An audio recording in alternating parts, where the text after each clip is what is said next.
Yes, we're back. 2026. Here we are, episode 596. Close to 600. I mean, we're 600 by 4 episodes. 4. We did slack off in 2025, but we are ready to go in 2026. Are we? Because it's like we had a late start. Me and Owen were both sick with the flu last week. We were supposed to do this last week, and it turned out that did not happen. We had to postpone. Not happen. Just getting old sucks. So enjoy it now while you can, while you're young, because pretty soon it's hard to come back from the illnesses last month. From the illness, it's like it takes a little bit out of you each time, just a little bit more. It's like, God, I don't have much more left to give. Why is it every season you're like, listen, kids, I won't be around forever? Like that's your intro. Yeah, here's the thing, kids. Kids, gather around. I'll be dead soon. Stop saying that. I wanted to bring on this guest a while back, but he was doing the podcast rounds. Why it came into my mind, and I figured, let's wait until next year. And then Dave hit me up, so here we are. So David Kelley, we've known David. Oh man, 2005 maybe. I want to say that. I'd have to go look at the I think Dave was probably like, what? I don't know, 18. Young. Yeah, he had a lot more hair. We'll find out. But he was I had a lot guy. less gray. So I came into knowing Dave from Popwin Carpets, IJs. Yes. Yes. We were both very into them, and he had some amazing ones. I think of was it Mahler? I think we'll have to ask him when he comes on. But the one female that I got from him that was banded, that I love. Oh my God, I love that snake. Fortunately, she got cancer and died, but she was beautiful. I did get a clutch out of her, and I actually ended up selling all the babies. Dan, that's the thing. Yeah, I made a big mistake because all her babies came out banded. Yeah, and also I know that Dave was one of the big pushes, or one of the first people to start pushing for pedigree stuff like green tree python stuff in carpet python, which I think a lot of people really kind of drift to. Like they want to see the pictures of the parents, grandparents. They want to see that stuff now. Yeah. As opposed to like a ball python where it's like, okay, I'll take this spider. Like, I don't care. Like so it's definitely good for that stuff. But he kind of drifted off and started doing the fringe stuff, and we were talking before the show, as we all do. Yes, talking before the show of all the stuff he's got going on. And if you follow him on Instagram, it's just like awesome snake, falcon of some kind. Like it's like I don't. We may need to dip into that for a little bit, but that's pretty cool. Like, so it's cool to watch him do all these kind of cool things. So we'll but what the focus of what our show is going to be about is breeding diamond pythons. Yes. We're going to go deep dive into breeding diamond pythons. You have your notebooks, kids, because now is the time. I have my notebook. I'm ready. Yes. If you're giving diamonds a shot this year, now is the time to learn, because we are in the thick of it, and you can make alterations right now. It's. Yep. So I think I would say, arguably, I know jungles get a lot of love as the prettiest carpet. I think diamond pythons are the prettiest carpet. I have not seen an ugly diamond python ever. I've seen a couple ugly jungle carpets. I mean, listen, I put diamonds off in their own category where they belong. I think carpet python, the prettiest carpet python is a coastal carpet python, but that's just my own neuroses.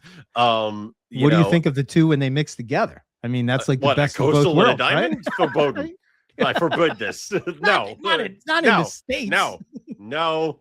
I mean, like in the wild, you don't go to Coffs Harbor and check out. I don't give a shit if they have an intergrade zone. It's not in your basement. The intergrade zone isn't in your basement. It is not. Well, it could diamonds, be. coastals. I take a coastal and a diamond and I put them here together. I don't care. Don't do it. Why? I'm not going to do it. Let's just get into it, and let's talk about breeding diamond pythons. And all the other stuff Dave's got going on. What's up, Dave? How you doing? Welcome to Maria Python Radio. Yeah. Oh, it's going good here. How's it going with you guys? Good. I'm pretty sure it's a welcome back at this point, because I swear we had Dave on it at one point many moons ago. It was in my angsty, obnoxious young years. Yes. How old were you back then? I thought you were like 18. No, 2005, something like that. Was that when we were on MP? MP had to be. Was it like 2007, 2008, somewhere? Yeah, around yeah, there? yeah. Maybe yes, that was yes, it. Yes, Yeah, yeah, yes, yeah. yes. Because I was out of college. Yep, Yes. yep. Long time ago. Even 20 years at this point as we're getting close to it. Yeah. Like round up, hey, we're here. Like it's oh, that's awesome. Jesus. Awesome. Yeah, and it's been like a complete collection turnover since then. Like I was kind of, as you were talking, I was like, man, I did have some really cool pop. Like, yeah, you had some. I did have pop ones. Yeah. Didn't you have, what isn't it, the one Mauler, right? Yeah, I love that snake. Oh, that was my favorite, dude. I sold her. I mean, I'm sure she's dead by now, but I mean, like, right. She was alive when I last saw her. So right. It's weird because I have an 07 Coastal still kicking around. Like, I mean, so it's almost like, oh, it might be gone by now, but I'm like, they might not be. Like, they're just, they can still hang in there. It's just that it's so weird to think about what the collection looked like back then versus now. Because I remember being all excited and having these giant ass white lips, and now I'm like, those are way too goddamn big. Like they were huge. They were terrible. Nothing was going to happen there. Like it was. Yeah, it's cool when you see that like through the other lenses. But I guess I just want to see like what's your collection look like now as a brief little overview. So it's definitely stabilized. I kind of had to find what I really liked, and I did that stupid thing that I'd advise everybody listening to not do, which is where you get ADHD and have to have a little bit of everything. Don't do it. It sucks. It's not fun, and you're just splitting your focus. So I do right now have everything primarily revolves around the diamonds. If it cannot share a room with a diamond, it does not belong here. The exception is our tortoise room that is more of like a thing for me and my girlfriend to kind of share. So, I mean, that's its own separate thing. So I've got Egyptian tortoises, pancake tortoises, marginateds, Russians, some permitted desert tortoises. Let's see. Newt-wise, I've got smooth newts, palmate newts, Okinawa newts, Azerbaijan, Japanese fire bellies, Chinese fire bellies, long-toed salamanders,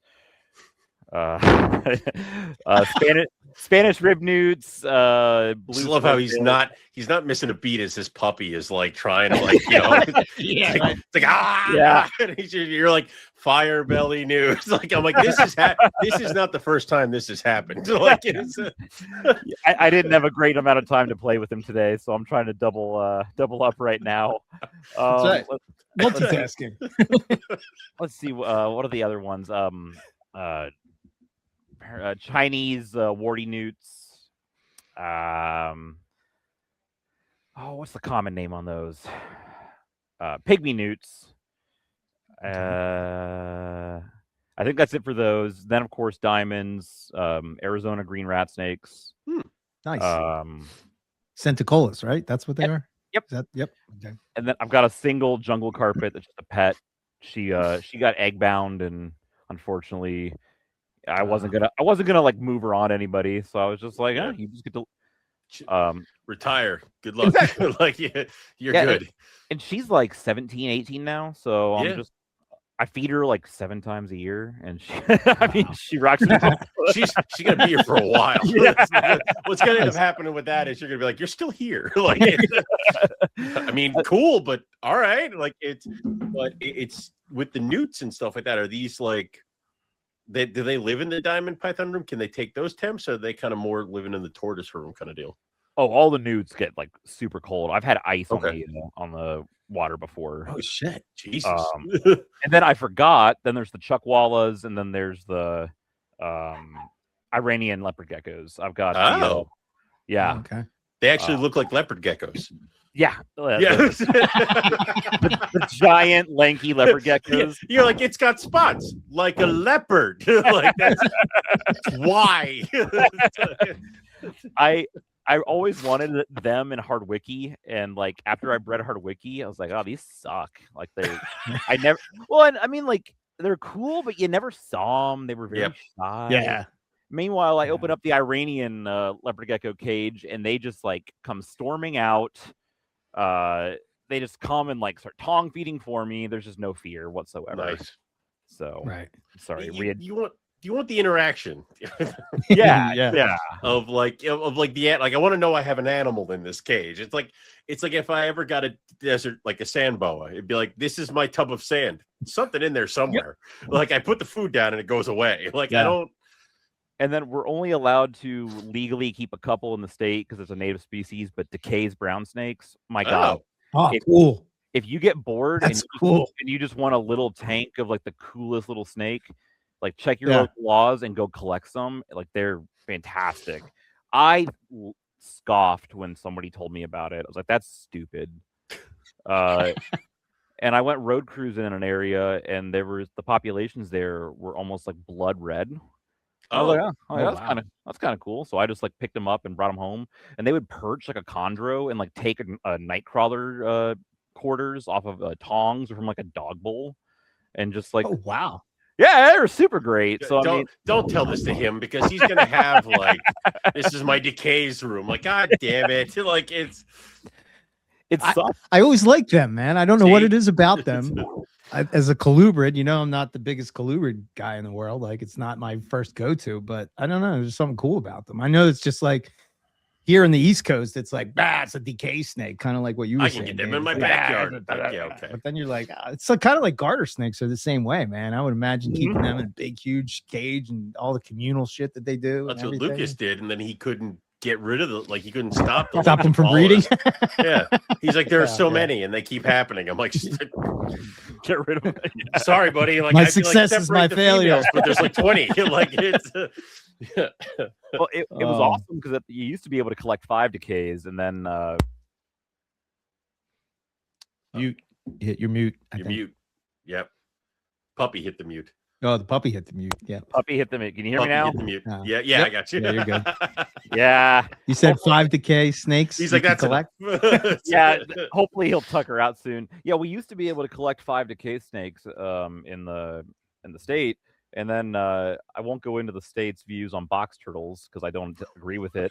But now we're limited to 5 reptiles native total, no more than 2 of a species. So it's like kind of taking the muster out of that. Yeah. Gotcha. I mean, because like I don't want to deal with paperwork for a decay snake, Yeah. No, yeah. That's. But anyway, I kind of have them in my yard too, so it's kind of like, do you want to keep them inside? Just check them out. But you can't see all the little cool behaviors, That's the thing, It's like that's the magic.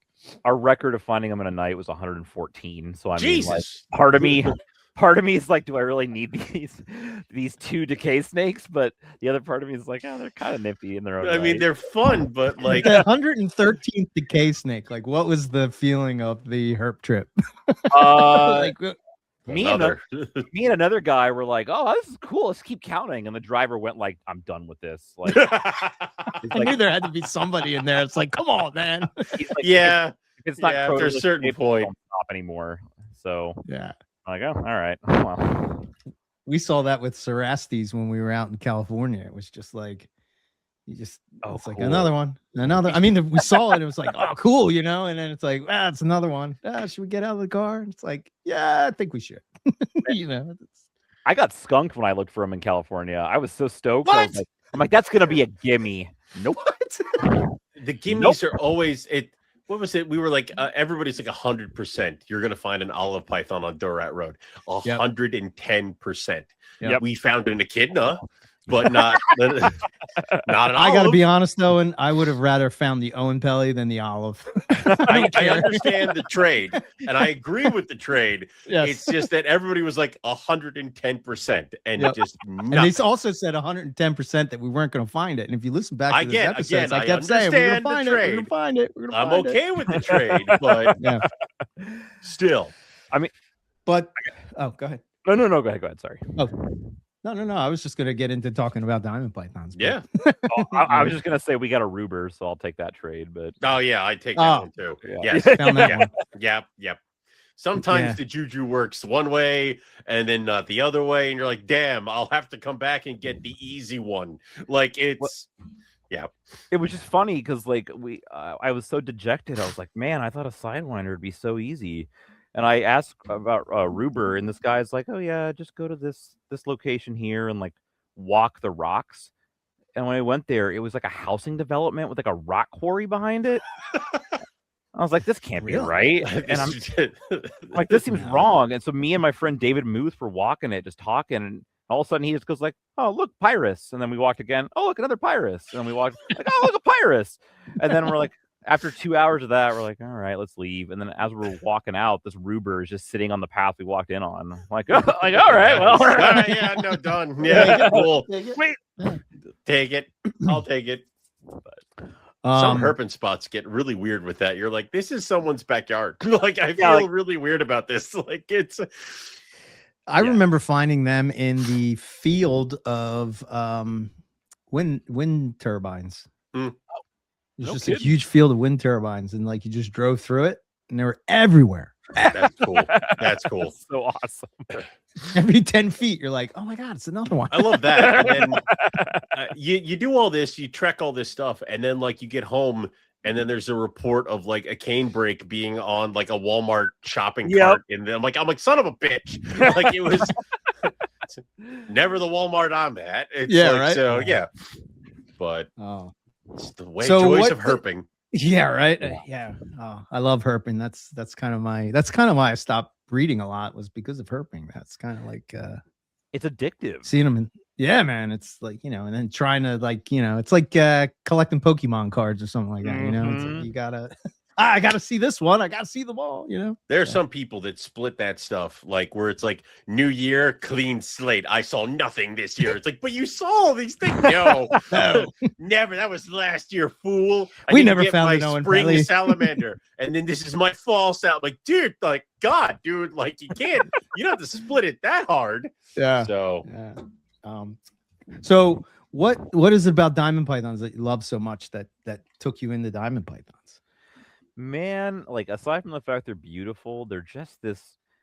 I wish I could say it's more unique. It's just the cold weather aspect to them. It's just so and like when you like really look at it, they're not even like the coldest weather herp out there. But for whatever reason, just for a python to be able to tolerate that and to know it affects them negatively if you don't give them that in captivity was like a mind-bogglingly cool fact when I was younger. And I wish there was a better reason why, but that was it. And then it just became like well, that's cool. What other cold weather herps are there? And that's sort of where we went right now. Right. I gotcha. Argentine bow is next or what? No, I think I'm good. Okay. I'm doubling down on all my diamonds because like what you had said earlier about the pop wins, I don't want to be that guy that's like, well, sold them all, and then like I have an animal like irreplaceable die and be like, oh God, So I'm holding back at least 6 this year. I held back 5 the last breeding season, so good. I want to try to get my numbers up.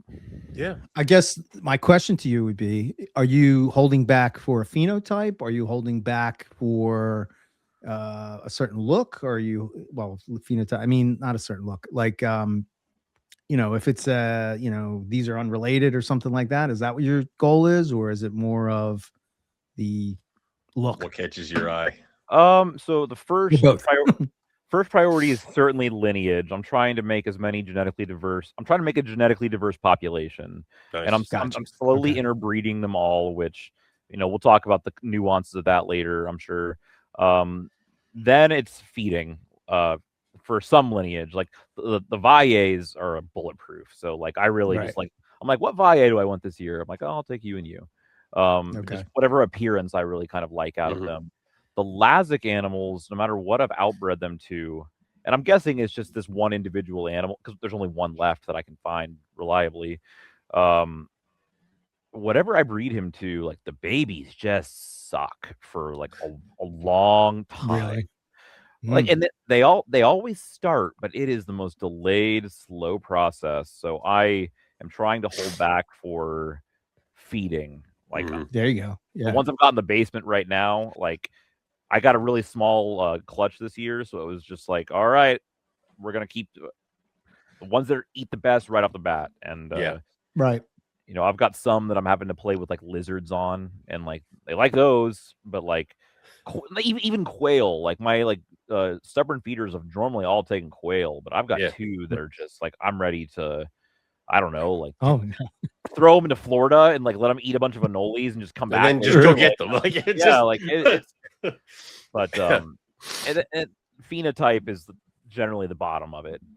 Right. Yeah. I don't get me wrong. I want my pretty snake, but I get it. Yeah, listen, yeah. I think the reason I asked that question, I think it's important for us of Australian or just anybody that's retics fall into this too, where you can't import them anymore. Burmese pythons are the same type of way. There's a lot of species like that if you can find unrelated animals, that you should probably try to. I mean, in my early days, it was all about keeping a bloodline intact, if you will. And I'm not against that. I think that's good to a certain extent because you keep some of that genetic, purity, I guess, if you will.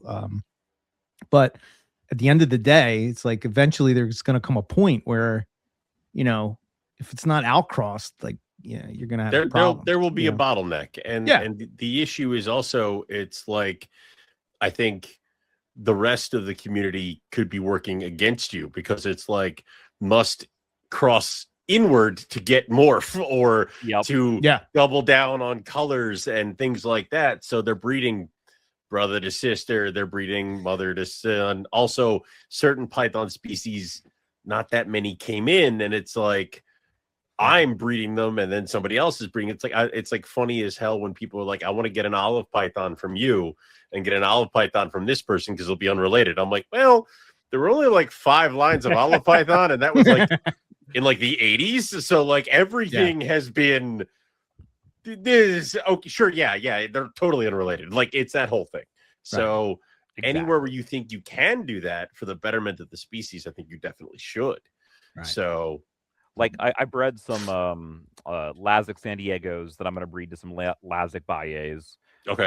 And then I'm already kind of like, I'm not breeding any diamonds this year, so I'm already just kind of like playing around back and forth what I want to do for the next season. Well, it makes sense. So I've got 2 Bayes that are siblings that I bred together. We just talked about generally a no-no, but I wanted to produce a diamond and prove I could. Yeah. And then I've got a Baye animal that's not they're related, but it's not the same pairing. It was what was it? It was the P1 male to or I'm getting this wrong on that animal. Again, I'm tired. I'll have to look at my notes. It's all good. No worries. But either way, I'd like to breed that male to that Baye animal to at least have some sort of diversity. And then we're talking minute diversity. We're talking and then I've got a San Diego Zoo male that's just kind of like on hold for when I'm ready to breed him. I lost my female to a bacterial infection. Shit. Yeah, it was my fault. When I moved, I got the new basement was so much cooler, and my old wattage bulbs burned her. I was so busy with the move, I didn't pay attention, and unfortunately, it looks like it took hold, and that was the end of that. And that shit can be so hard to beat back because I lost an adult female white lip to an injury the male gave her. Yep. And in the beginning, it was like it's not that bad, and then it's like I cannot kick this thing, and like we had antibiotics and all that stuff, and she ended up dying. And it's like, cool, the male has a body on him now. I don't like him as much as I did before. Like it was. Yeah, I did get to at least keep one of her sons who looks identical to her. So like I'm really looking forward, and he's part Lazic, so I'm really looking forward to plugging him in because of all the phenotypes, that's the one I definitely wanted to perpetuate in whatever I breed as I go about this journey. But white diamonds, Owen says, hoping to God they're around and that he can jump in on this later. So I don't have any known. Oh, sorry, that's not true. The Lazic male certainly looks pretty black and white to me. He's kind of that buttery yellow, teetering on white color, but it's no, it's more of just I'll have to show you guys photos. I don't know how to describe it, but it's got this deep kind of gold color with these beautiful rosettes with black borders around them. Yeah, they're just really, really nice. So I again, like, I'm pretty sure Eric and I have looked at like wild diamonds where it's like it's missing an eye and it's like not great. And we're like, it's gorgeous. Like, I don't think we've ever seen one where they're not like, yeah, it's a different flavor than we normally, but we'll take it. So yeah, they're always fantastic. It's all right. They're like the chondros of the carpet world. You know what I mean? Whoa, now let's not besmirch the good diamond python in such a way. Okay. Yeah. I see. You heard all right. me. So let's talk about when we breed them. You know, some people say age, some people say size, some people say both. What type of feeding regimen are you doing to get you to sort of get both to align? So, and which do you think is important, or are both important? I definitely think age is the big one there. I mean, sure, you can grow them up or like faster and they can reproduce, but to me, it almost becomes like a 12-year-old girl reproducing. Maybe it's not the healthiest option, you know. Right. Legality aside, but right. So I go for age. I like 5 or 6. And when they're little, I kind of just let them go for it. They can eat as much as they want for that first year. You want to have you want to eat a big hopper every week, go for it. Once they start getting to the point where they're eating a small rat, that's when I start to dial it back. Every 2 to 3 weeks. Because I mean, like I've been harping on it recently just because once I saw how fatty I was butchering a domestic rat from one of those rodent companies for my bird, and like I opened it up and I was like, my God, the fat! It is disgusting. It's like greasy. Really? It's like covering every organ possible. And these aren't even the extra large, like retired breeder rats. We're talking like medium rats. So that really spooked me. I always knew they were fatty, and that was what led to me having the reduced feeding. But now I'm even more concerned to where I'd like to start incorporating quail more into the diet.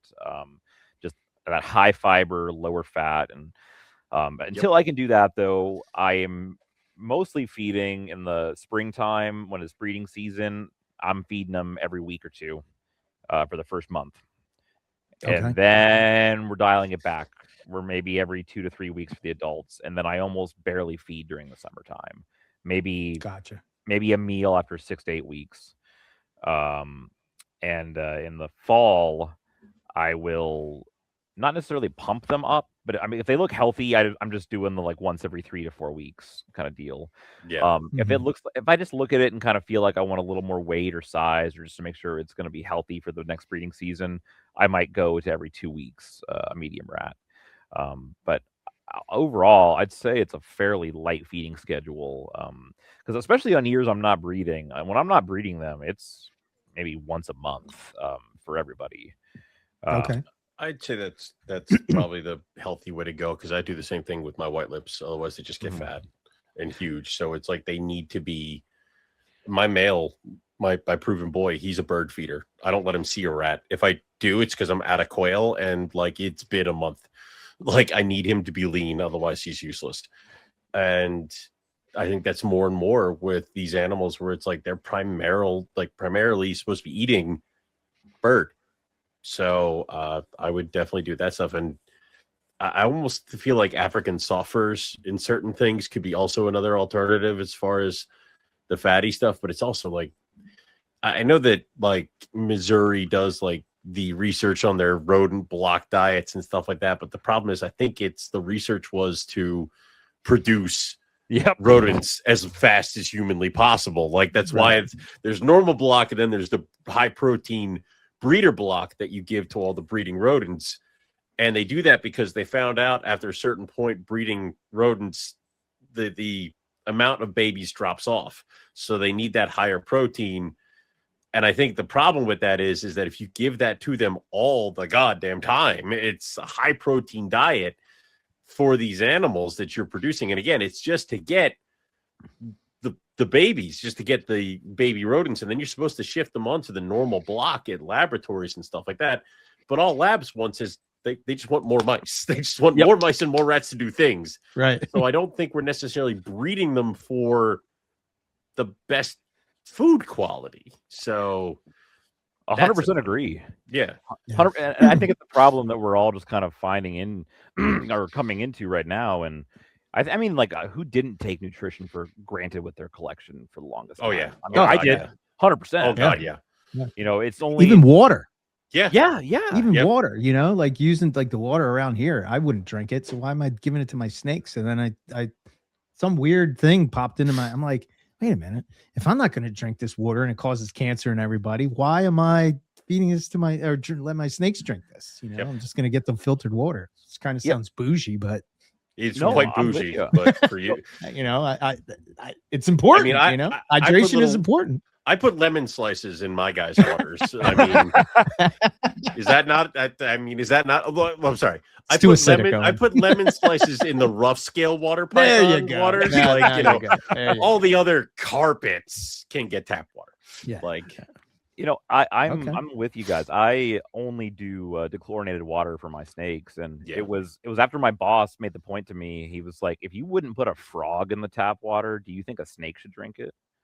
Oh shit, that's right. And like you have like newts and frogs and other things like that like that shit is important to them. Like or like it'll burn a turtle's eye, like, you know, eyes, it'll like mess up their shell, you know. So like, and you know, whether or not, we won't go into like the what we think about tap water and whether it's healthy or not. That's a whole the fluoride. Like, let's pretend that let's just say that, you know, what the water is 100% healthy, no in uncertain terms for a human. It's not tested on a snake from Australia or some gecko from New Guinea. It's a whole different ball game. So, and also you can't sit there and be like, I drink it and my dog drinks it, so it should be okay.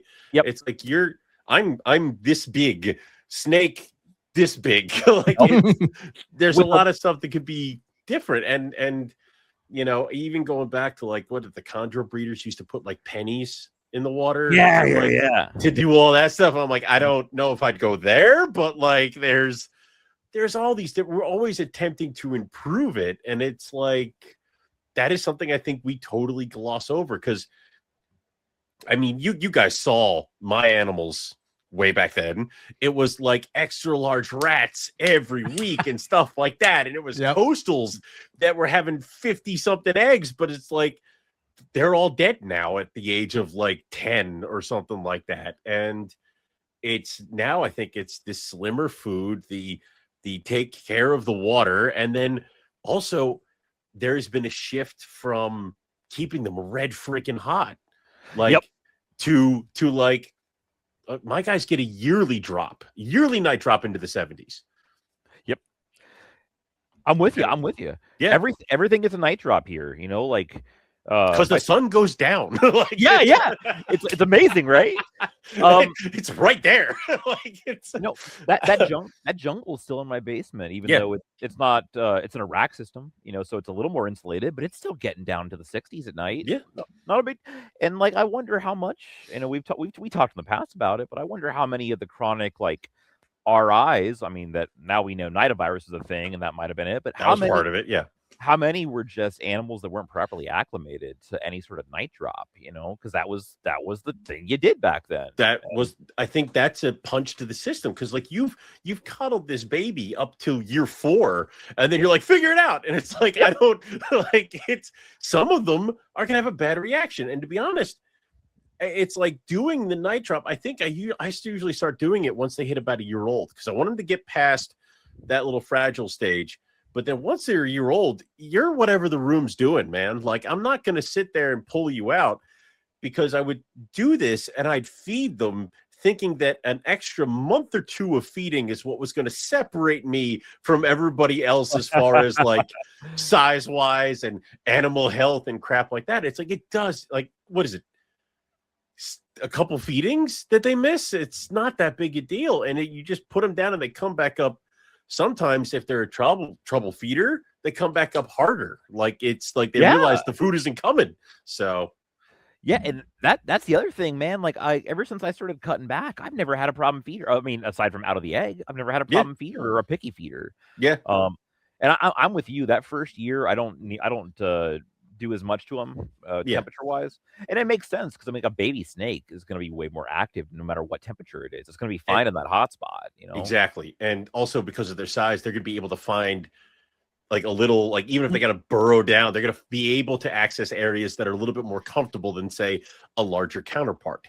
Exactly. So it makes sense to me, and it's like it was right fucking there. Like it was just like it was all right there. What the hell was I looking at? So, and that's just part of the fun part of the hobby is growing from it. I mean, like we have to take some gut punches to get there, but I mean, we get there, and then we're better for it, you know. And but just don't quit. That's all. Yeah, well, it's funny as hell. Just don't quit. You know, keep pushing. It's funny as hell watching the collection because it's like years ago I'd have been like, I can't feed chicken wings to my snake. That's terrible. Now I'm like, here you go. Like, and because they're on such a weird, varied diet, they don't bat an eye. They're just like get like ate out of the air, and it works. Like, so why not? Yeah. I mean, like if you ever want to like really blow your mind, get a pack rat and like, you know, open it up and compare it to a domestic rat, and that pack rat, that wild rat, it doesn't even look the same. It is like a lean. It is this pink, really good. It almost looks like a nice quail meat, and then you've got like the greasy, fatty rat. Sorry, audience. This is what we whatever. We've said worse. yeah. But I don't know. I think we've said it. It's just I don't know what the hobby's gonna do because I mean, like, let's face it, we're dependent on a lot of these companies. Yeah. Like, I'm allergic to mice. I can't. Oh Jesus! Even if I wasn't allergic, I'm gonna be honest. I don't know if I want to deal with them. Like, I have 2 boxes of mice, and I hate it. Yeah. Not gonna do it. Yep. Yeah.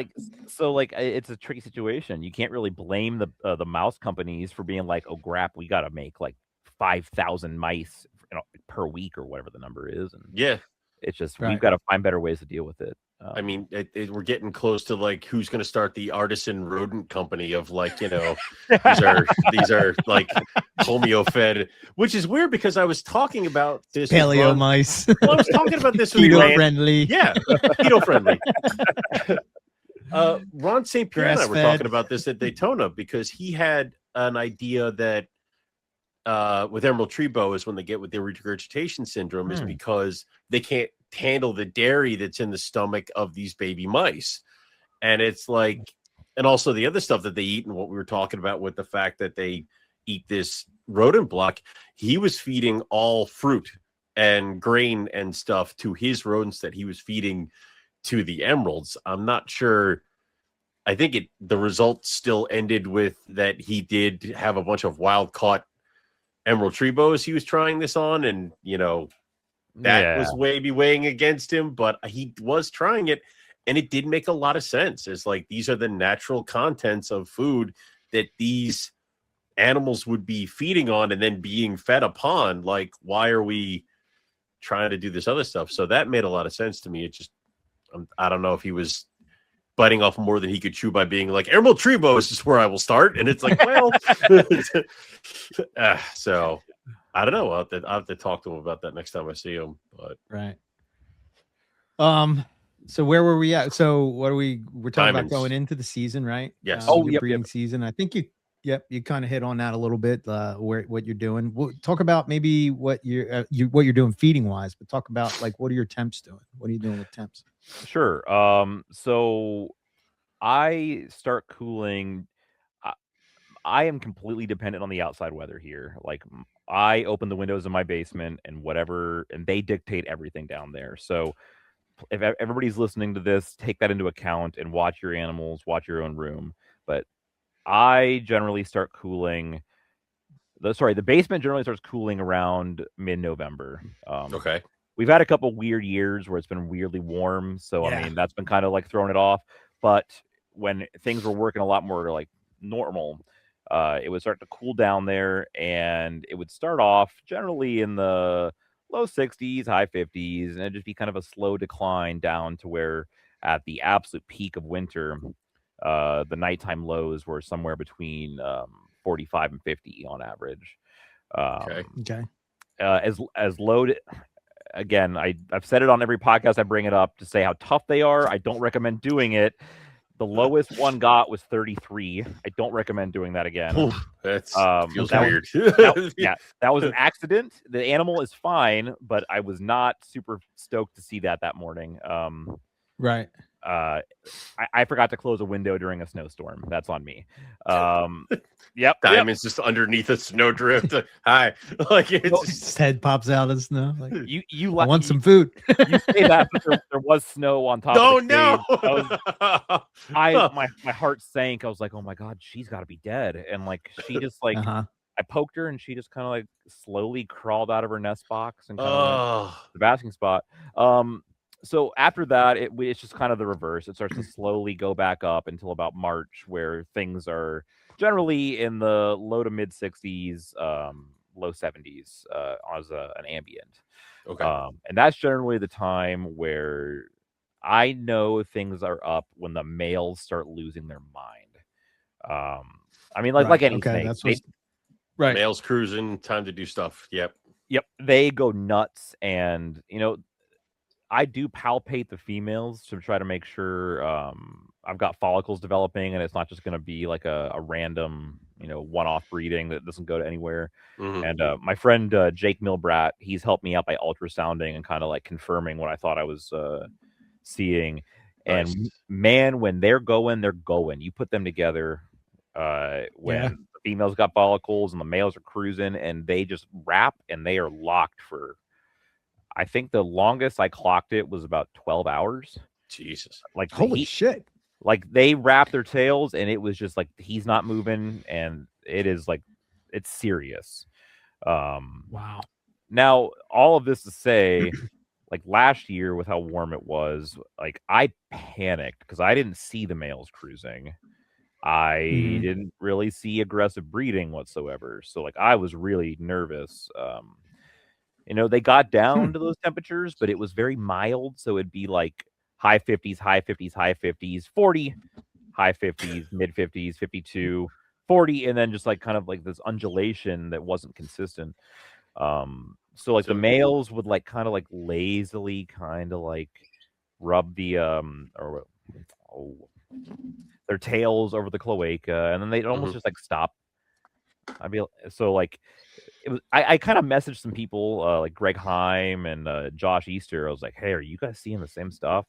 They're like, yeah, it's just not like strong breeding did not seem to be across the board last year with them. Okay. Not only that, but it was late. Like it did not seem to like take off at the normal time. So all this to say, like when things are good, they're good. And if you're not seeing those, that's my number one like panic moment of, is this the right timing? What has gone on? Did I not get them cold enough? I actually panicked last year to where I just threw them together. I didn't even palpate. I just was like, please, for the love of God, like I hope at some point it takes. Right. And I did miss them down last year one day. I guess I was overthinking it, and that actually stimulated a couple of pairings to go. Okay. And you did say that like you tried a couple of years without success before you got that initial clutch of eggs. Yep. So and we can talk about that now, or we can talk about that later. Yeah, okay. Whatever. So my first year was actually perfect clutch of 12 eggs. It was could not have asked for better. I got really stubborn and believed that a female could do MI under any circumstances with no additional materials. And I'm sure you can guess how many of those eggs hatched. I think it was, I mean, the problem is though, I'm like, in theory, he's right. Like, it's like, I don't like, I have no, like, she should. Like, I don't, but. Well, I had that issue too. Yeah. I did not account for the fact that Kansas is a much drier state than Ohio. So like with that bone dry humidity, it just dried out. They just desiccated. Like she was rocking it. She tried so hard. Like she didn't abandon them. I actually finally pulled them and ran them to a friend's incubator, and we got 2 to hatch and 1 survived. So like theoretically that should have been a good year. The next year, it was a total slugfest. And then the year after that, it was a total slugfest. And both of those, it was a consequence of being in an apartment that was west facing. So when that sun hit that room early in the late afternoon or early afternoon, all the way down to sunset, it just baked. And like depending on the year I was living in there, I would have temperatures as high as like 65 at midnight. By morning it would get cold, but that's not normal, and so they bred, but I got a bunch of slugs, and it didn't take off well until I got into this house with this basement where I can really let them feel those temperatures. And it's weird that stuff is never really kind of taken into account. Is like your facility, your building, your cages, your stuff like that can be one of the reasons why you're not having success or having success. And moving a collection will take several years to recalibrate. I mean, what is it? Frederick, who was breeding like Bolin's pythons year after year after year, he moved and he hasn't been able to get anything from them since. And it's just like, and it like on paper, all the parameters are the same, but something is missing. Something is not correct. That's where I really started to believe, and that's kind of why I asked this question. That I think that to your guys' point, I don't think that I remember in the early days of reptile radio, it would be like, I don't drop my temps, but then their rooms would drop. We've talked about this before on the show many, many times, where it's like you don't even know you're doing it, but it's happening without you knowing that it's happening. But I really believe that outside weather affects everything. Like, it really makes a difference. It does. My breeding. I've worked with some colubrids that were native that I didn't cool. It didn't matter. Like if it was the same temps year round, but my God, the minute November hit, they did not want to eat and they just wanted to cool. And you're right. I don't know how they sense it. I'd love to know how they do, but even through our walls, and they can feel those pressure changes. And going back to diamonds briefly, I do want to mention, for anybody not familiar with them, I mean, Owen and Eric are, so I've neglected to mention this. All throughout this cooling season, they've got a basking spot. That's paramount. You need that basking spot. They are not a corn snake. It has been tried like a corn snake. Do not try it like a corn snake. And I'm only saying this so aggressively because that myth still goes around. I have people asking me, can I put this in my wine cooler? And I'm not making fun of them. I don't want them to hear this and think I'm making fun of them. Because I mean they've listened and they're very responsive. But like that myth is still out there. Don't do it. Like it is, I don't care who. The thing with diamonds I found is that first year I bred them, I felt I'm like, I killed the eggs, but that was easy. I can do this again. It really seems, and Josh Easter said the same thing to me. He's like, dude, that first year, you think you got it, and then all of a sudden the next year that reality just crashes, and then it just gets harder. It gets harder, and it gets harder, and it gets harder. Oh no. And it's like I guess what I'm trying to get at is like anybody can get a clutch of diamonds. It seems like now do it repeatedly. Yes, and that's not and I don't want anybody to hear this and think that I think I know it all and that I'm going to always have success. That's just been my experience because I had a lot of bad years, and after what didn't take a whole hell of a lot to get a clutch, and that seems to be the case for the back in the day too. Even with the Stan Shiras method, he would get a clutch here and there, So how many of these? So when people say, "Well, my buddy did this and he got eggs," keep in mind a young animal with the prime of its life, with raging hormones and sexual maturity, is more likely to throw you a good clutch than once the animal has hit full maturity and is now requiring those changes. Yes.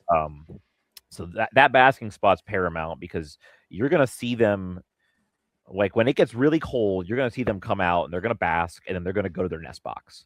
And if it's not been that cold, you're going to see them come out and they might bask there all day long. And then once the lights kick off, if it's still too warm, they might literally just stay there all night. I used to think it was getting too cold, but nope. If it was mild, they would just feel content just hanging out. It was not until I started seeing animals actively leaving that area to try to go bundle up in that ball that I knew I was kind of finally getting somewhere. Kind of putting their head in the middle of it, almost like a female on eggs. And without that, they can't warm their head properly. And then I'm going to go on a tangent about this, about why I don't think heat tape is an appropriate temperature regulator for diamonds, because we now know all about these different heat spectrums. What is it? IR, ABC. Yeah. Like you can't utilize an IR spectrum that's only doing surface level for a snake that's 6 foot long. It's going to take forever.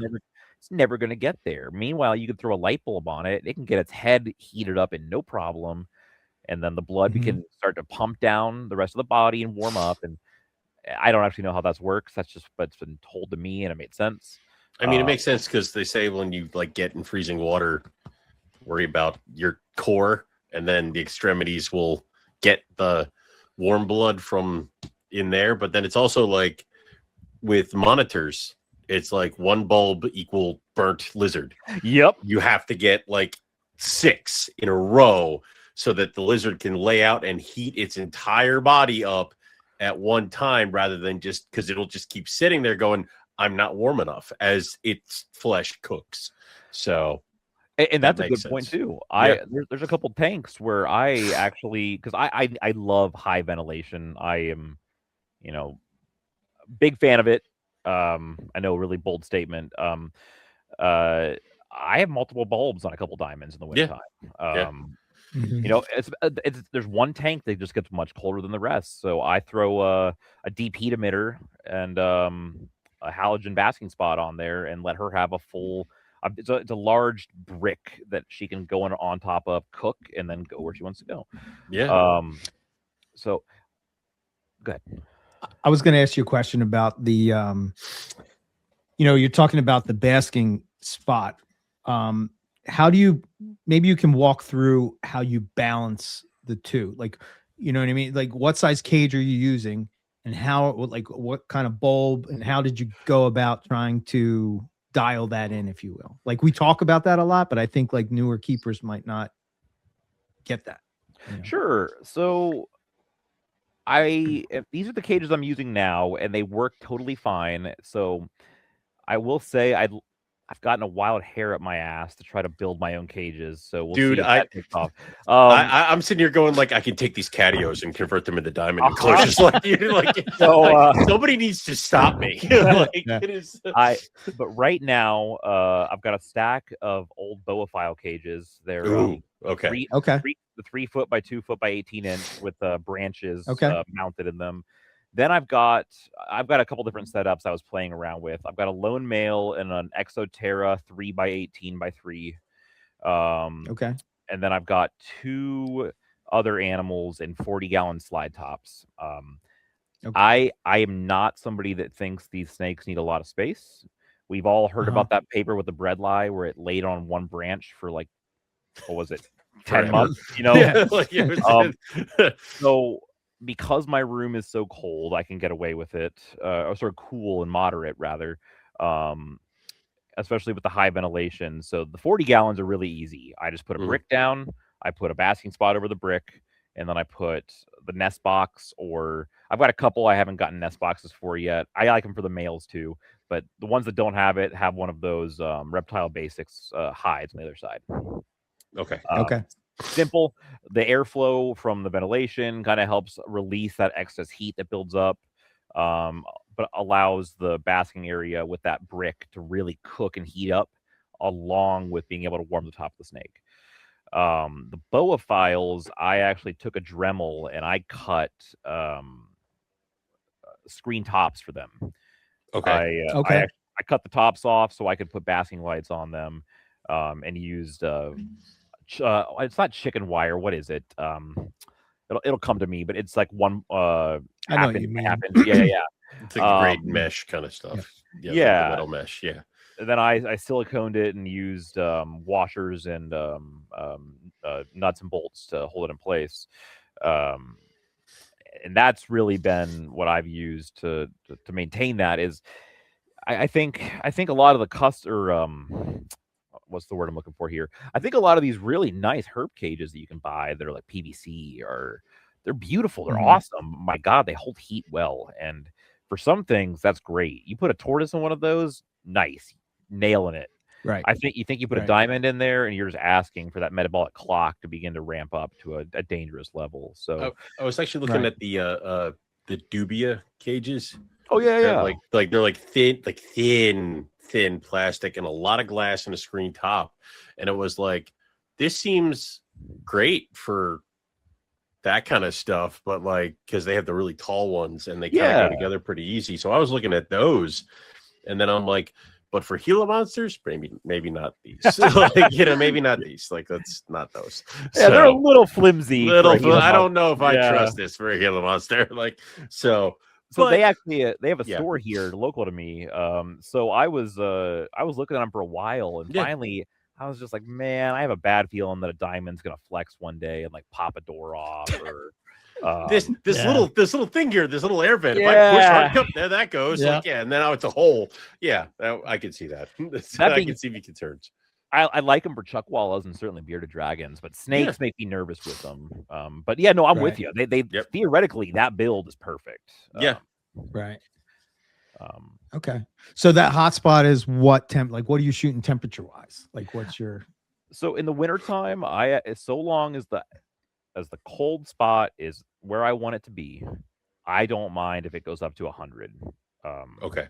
I prefer 90 to 95, but if it gets really hot, whatever. So long as that cold spot is still cold and there's not any sort of retained heat from like that really hot blast at the end of the night, I'm fine with it.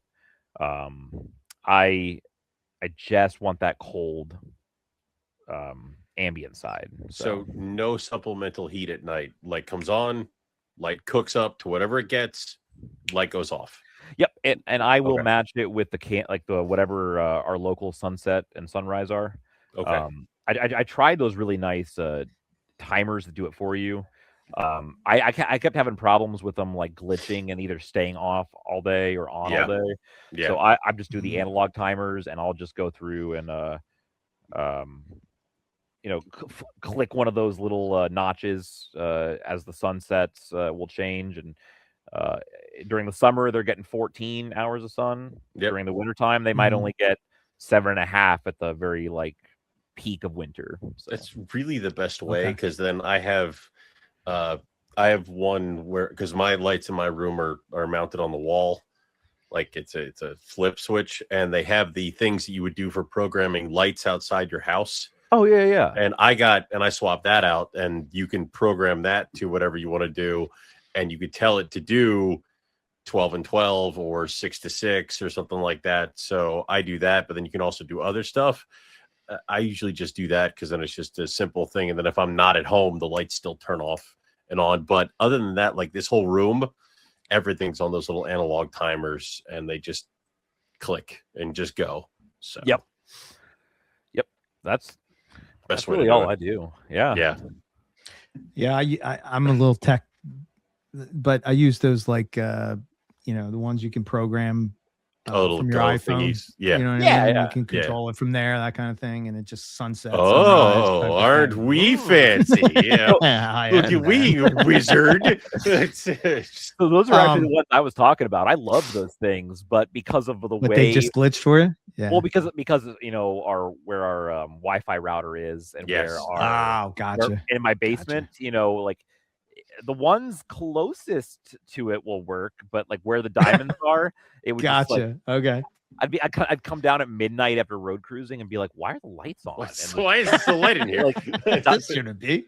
The diamonds are plastered against the other side. I'm like, oh god, sorry guys. Rock is melting. It's like So for someone, so just so you know, I attempted to breed diamonds a couple years ago. I did get locks, but that was about it. And I kind of remember, I kind of remember Josh telling on MPR early days that you don't want to do a too early introduction. So I guess my question to you is, like, right now, if you were breeding diamonds, it's mid-January or the beginning of January, like what should be happening right now? Is this still in the cool down? Are you at the bottom of as low as you're going to go at this point and you're coming back up? How long do you leave it down? Those type of things. Yeah, so right now we're at the peak of winter. So like I want nothing should be happening right now. They should just be sitting tight, doing their thing.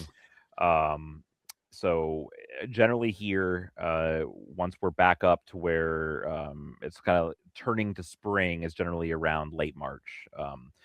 That is when, with those temperature shifts, I start seeing either females start to have that flattened tire look under the basking spots, or the males are going crazy, and that's when I'll start feeding those spring meal regimens and start palpating the females to look for those follicle development. And I'm not picky with the follicles. If I feel them, boom, good enough. I know Josh has told me marble, and that's what I strive for. But like last year, it was so bad that like I felt like 3 tiny follicles in one female, and was like, you know what, go for it. We're just gonna, worst case scenario, this is gonna be an experiment year, and we're gonna find out what works in this scenario and what doesn't. And gotcha. Okay. So yeah, I don't pair until the spring once they're back up and running and they're getting food again. I've told some people recently, don't treat them like a carpet. Don't treat them like a colubrid. Treat them like a montane rattlesnake. It's warming up.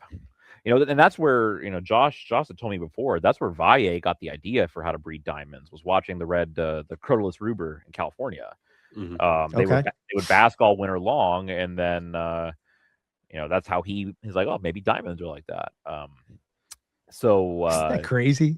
Yeah. That little, So sorry. No. Pretty cool.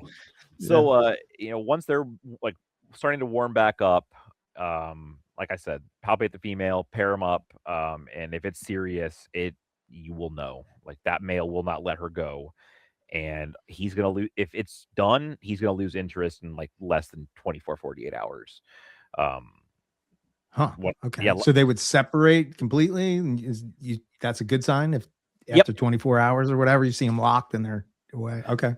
And I might still pair them up just to make sure I'm not just seeing like a fluke, Yeah. Okay. But sure. But generally, it's always been like the male will like go lay next to her, but like they're not interacting. It's not like, you can tell it's just sort of like there's the hot spot. I guess we'll go share it really quick, and I know what you mean, and it's hard to put that into words for people that haven't seen it, but like when you see it, you're like, oh, okay. Well, when a male's on, he's on. Yeah. Like I was talking to Eric that I had a male red tiger coastal today that would not stop whipping around his cage, and I'm like, all right, clearly you're riled, and clearly you're like, it's a little early, but I'll give you a shot. And this is a male that this is his first real year. I gave him a shot kind of last year, but not serious. He's gotten in a cage. He's experiencing cool downs for the first time. And I'm like, all right, so I will put him in with the female that he is designated to go with. He got in there. He smelled a branch, immediately went to her, and was locked up before I left the room. And I'm like, so clearly he knew what he was doing. Like, you got to watch the animals. The same thing was happening with the male Papuan carpet. And I'm like, I'll give it a shot. People tell me they go early all the time. They're locked up. And I'm like, all right, so now I'm just watching males. This asshole, who's a whole year away from going, he's losing his goddamn mind. And I'm like, you're a small roughie. Like, what am I going to do? Put you in with your 8 times size female? Like, you need to chill. Yes. Let me at her. It's like, no. Let me have the big woman. Big woman, more babies. Trust me, father. It's like, but it's actually, there's a smaller female he's going to go with down here. But it's like, I guess it's getting to that point where it's like, if a male is active and ripping around, they're doing that for a reason. So it's a good point to put that forward. Exactly. They're smelling the females in your snake room, right? Right. And I put children's pythons together, and they're like, why the hell is she in here? And it's like, no, damn it. Like, it's so that's the whole point of it. And I know I'm insanely early, and I know it's like you're talking about your timing for diamond pythons. It's the same timing I use for breadlie, and honestly, the same timing I use for olive pythons, because you have to be so mean to olive pythons that they stop thinking that everything coming in there, including the male, is edible. So it's like I need to freeze it so it stops, and then I can do introductions. So. But no, you hit a great point. Breadlie. Think breadlie for anybody listening. That's a great comparison.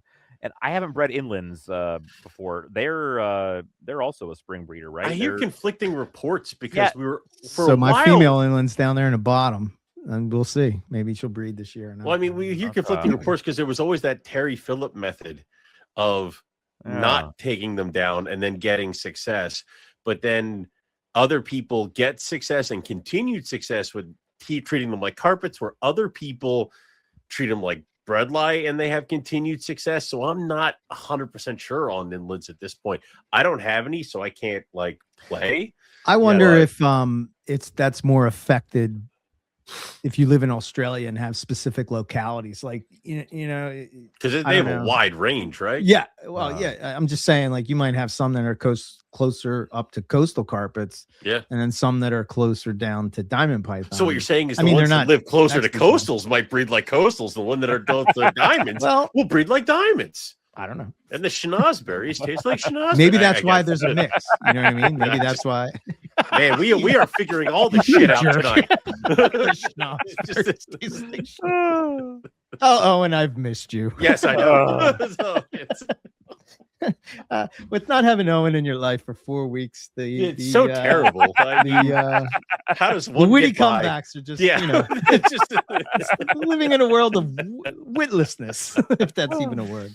But I like the idea of like I imagine there's still people out there, because you always talk to those people at the snake shows who are like, I can breed Bolins. It's just you treat them like a corn snake, and it's like no. So I imagine more and more with diamonds, it's like you treat it like a corn snake, and it's not. They need the hot spot. They need the spike. Yep. So. And again, anybody listening, if you ask me this question, I'm not gonna make like. No shame on you. It has been decades of weird reports. I will happily answer any question. Just please don't treat it like a corn snake. Please don't do it. and I'll tell you why. I will save you heartache. I seriously just don't do it.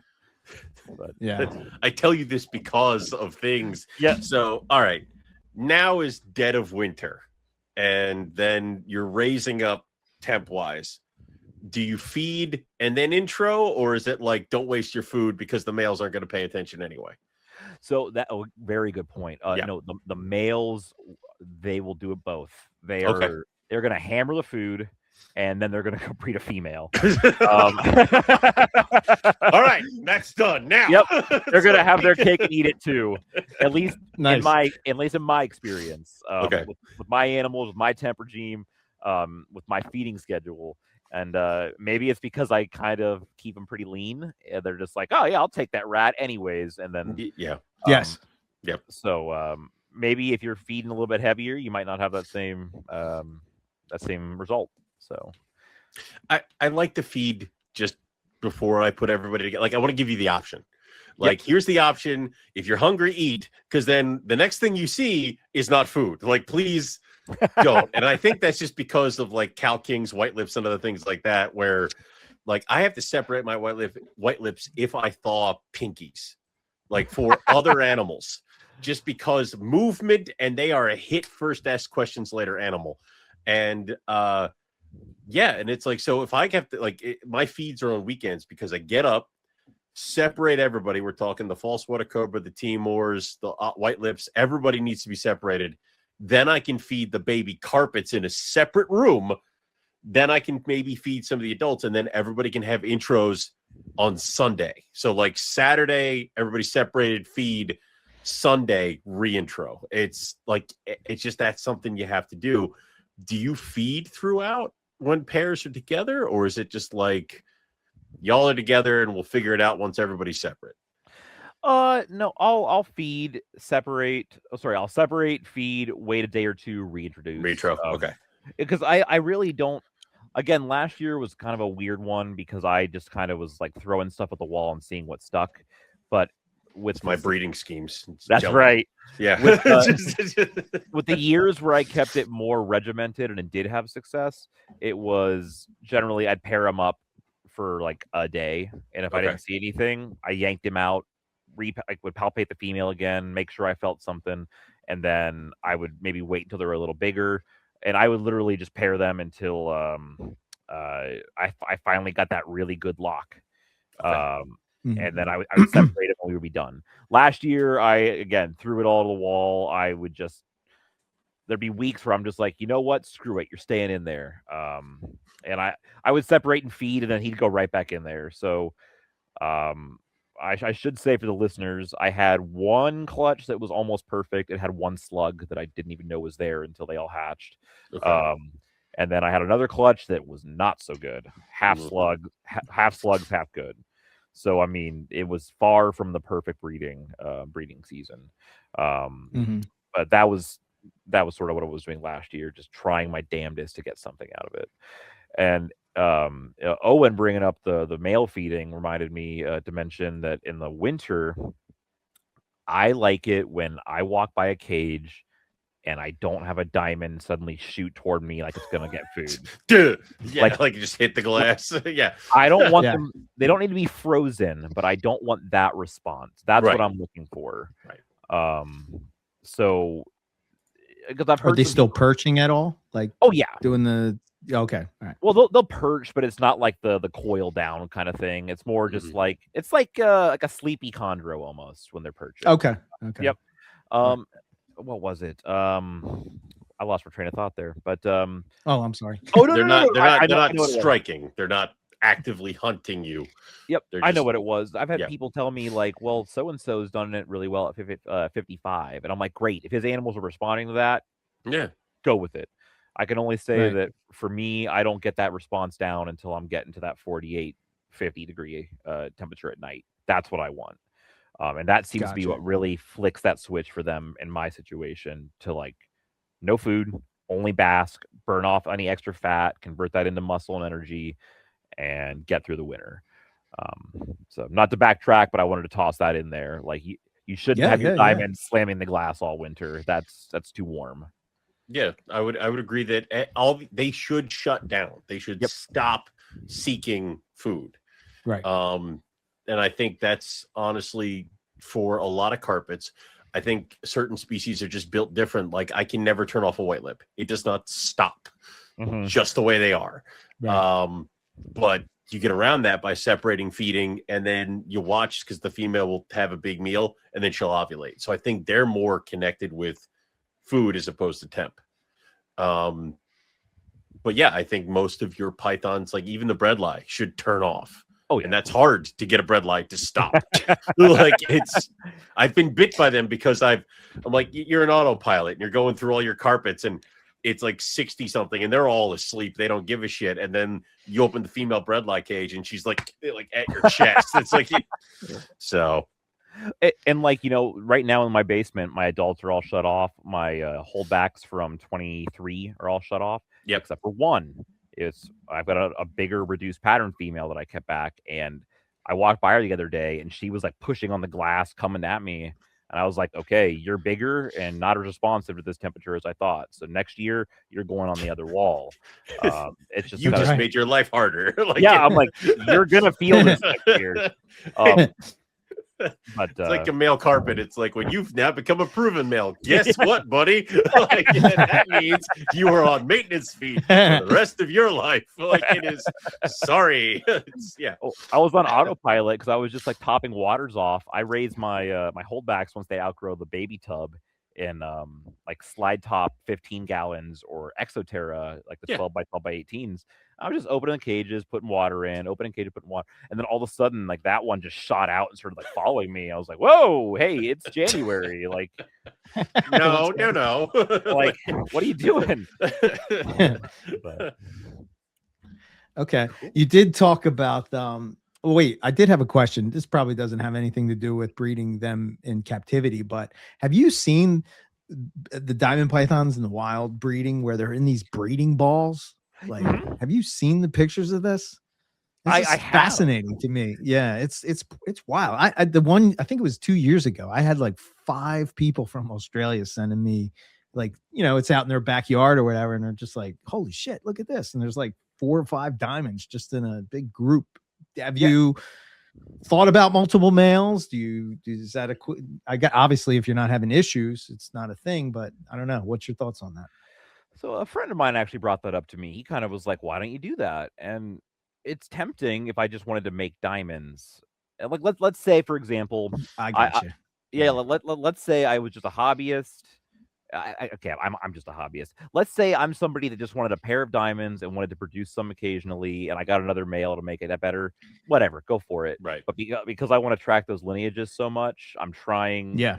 Basically, once that male goes with that female for the year, nobody else goes in. There is no switching up. It is too late. It's either going to take or it's not. Right. Right.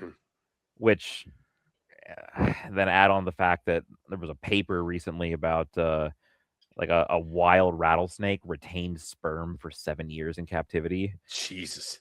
And like they thought it was parthenogenesis, so they're like, "Oh, sweet, another species." And then they like did the DNA testing. Wait a minute. And it had a paternal lineage. No shit. And like 7 years.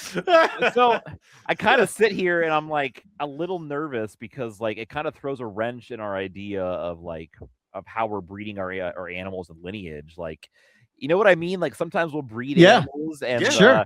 And like 3 babies will be weird, and we're like, the weird outliers. Cool. Oh no! And then we're, like, I'm just sitting there. That's not a that. Oh God, like it kind of freaked me out when I read that because I was like, oh Jesus, like, is it ethical to ever break up a pair at that point? Do you just keep breeding like the same male to the same female, and you breed and I think it's just one of those things where as a hobby you kind of have to go like you can't control it all. I mean, you can't. Yeah, you can't. Other than paternity for every single baby, and that's ridiculous. And who's to say it's going to happen that often? But not to go off on a tangent, but that came up with the multiple males. I'm just like, oh God, that would suck if it just turned out like. Yeah. And what if your entire breeding ball was just always one male was the one who just happened to get to all the females, and it's like, well, all right, then why are the other ones here? Yep. Well, that's a very big possibility. Yeah.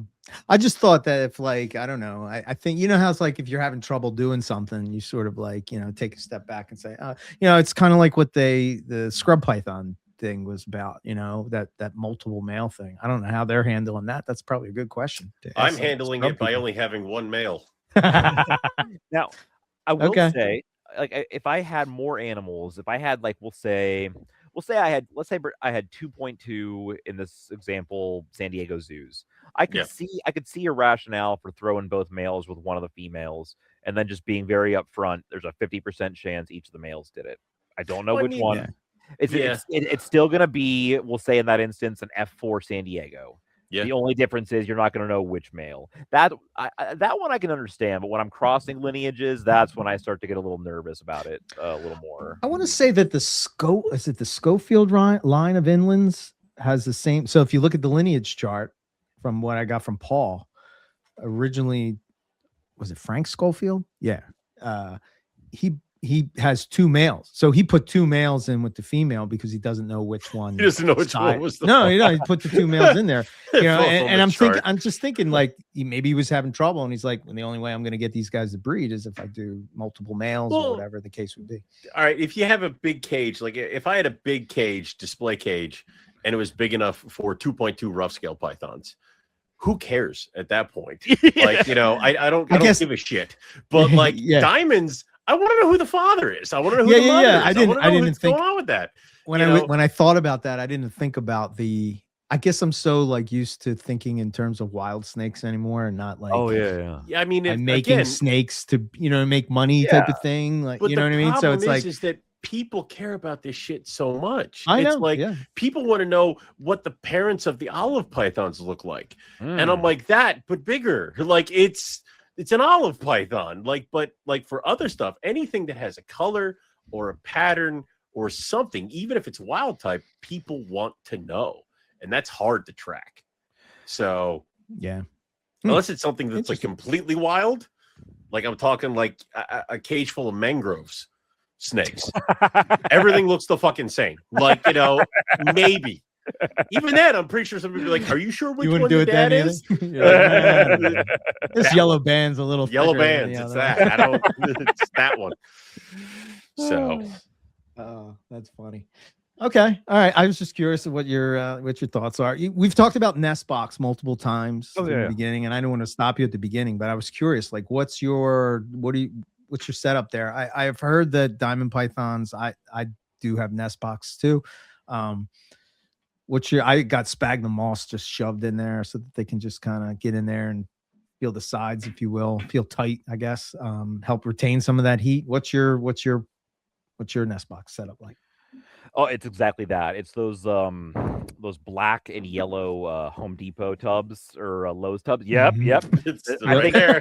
Like yep, all that's the them. herpers love. And Yep. I just took a hole saw bit and I drilled a hole just slightly bigger than the width of whatever snake it is on the top of the lid. And then the rest of it's the exact same. I packed it full of peat moss, organic topsoil, no additives, just straight topsoil.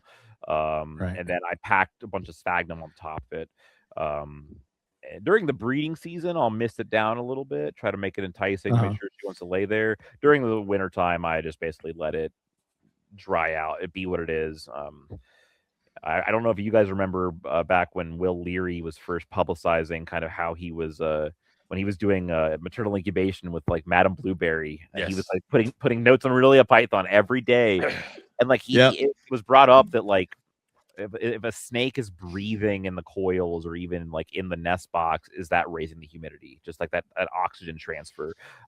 If it passes feces in there, is that raising humidity? So basically in the wintertime, I just kind of assume there's some sort of regulation on their part.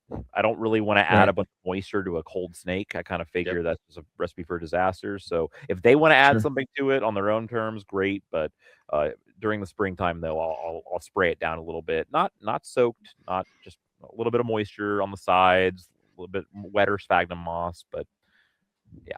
So, usually when I break, like when we start raising temps, I'll redo everybody's nest box, and then I'm not touching it again until August. Like, I don't care if they pee it in it or do the other stuff, like the urates are fine or whatever. I want them to know, like, I won't even move it. Like, I want the eggs to go there, because I feel like if you're constantly taking it, opening it, fucking around in it, she's going to be like, I need to put these in the water bowl to make sure that they're safe. And I'm like, no, I want them here. Even then, I still have females dig a divot in the mulch underneath the box and put the eggs there. But that's the whole point. It's like I don't touch it. I want them to go there. So the only thing I'll do is if like I think there's a poop in there, I'll scoop like a big feces out. But if anything else, they can. And I'm the same way as you. I basically leave it alone. And I'll even do a smell test. If like I smell it after a year and it still smells good, I'm just like, great, you can have it for another year. Pieces of shed and stuff like that. Because I know Ari was talking about how like Bolin's return to the same place, and there's like sheds everywhere and urates in front of where they went in, and there's like couscous fur and droppings and stuff like that. And it's like, this is where they're setting it up. So like, if this is what they're setting up, I'm not gonna screw with it too much. I wonder if that triggers the male too, with the, like if there's certain pheromones or something that are going on, that male's like, oh yeah, like ready to go, that because that scent is so thick and that box. Sorry, I didn't mean to cut you off, David. You were going to say something. No, that's a great point. I didn't consider that. And I was going to say, I agree. I kind of view it, if you're cleaning too much, and there's a difference between neglect and benign neglect. Yes. Right. If you're cleaning too much, though, like you're just gonna have like a bubble boy syndrome, where like the snake never has contact with anything, that it never builds an immunity, it never feels comfortable. I mean, like how many of us clean a snake cage and the next thing you know, the snake just goes takes a dump, even though you haven't fed it? I mean, like that. I'm sure maybe it's stress. I don't know, but I've always interpreted it as like it's making it smell again. Like this is my spot. So I don't like to clean too. Like I want poop out, but like, oh no, a fleck of urate went under the mulch. Right. Oh, well. Yeah. Well, there's a difference between like, adding, I think, so right before you do intros, if you went through every single female's cage and bleached the hell out of it and then stuck her back in there and then stuck him back in there, I think he would be totally confused of what the hell was going on. Because you've now wiped this, you've swiped it sterile clean.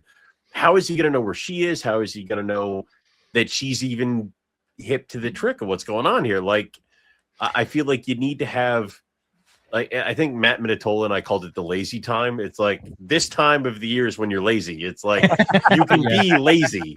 It's like you can do the spot cleaning and the other stuff. Make sure the water's good. Make sure she's good. Make sure certain areas are clean, but not like scrub it. Scrubbing happens after she's laid the eggs, and it's like now I will restart. Like that's when you do a deep clean of everybody. Is when breeding season's over and you're getting into the I just need you guys to eat, regain weight, and get back into the swing. So that's when you do that for the adults. And then, of course, you can have the fun hair pulling time of getting babies started.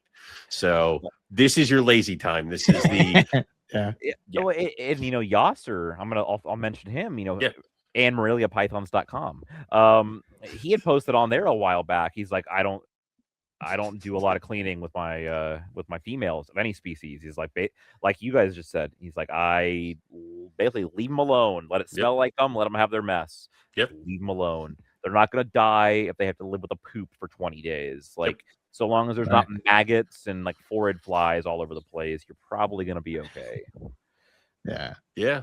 I mean, it's I've started to do all my mulch cages have little. I didn't even put them in there. They just showed up. The little pill bug things. And I'm like, hey, go, all right, yeah, you guys are doing good. Like, clearly. Bioactive substrate? I guess. Like, it's so, but they're doing stuff. And, I will take a female shed and throw it in with the intended male as that kind of stuff to try to get him interested in certain things. But, my certain animals I have do not ever shed in one piece, and I'm not going to pick through the mulch and get every single little piece of shed. And also I want that in there because this is her territory. This is her thing. And he comes to her and is like, holy crap. And a lot of like my Timor pythons actually have a pass-through bridge, and I'm hoping I drilled a hole in it, like the cap, to kind of get some air transfer scent. And I noticed the male was kind of paying attention to it a little bit more. So I'm like, all right, maybe he'll give me the sign. Like he'll be up against the cap going like, I don't understand. Like, and that'll be like, okay, time to open the bridge. So it would be cool to see that going on. So I'm kind of trying to let them tell me what's going on. So yeah, I'm with you. Yeah. Oh, go ahead.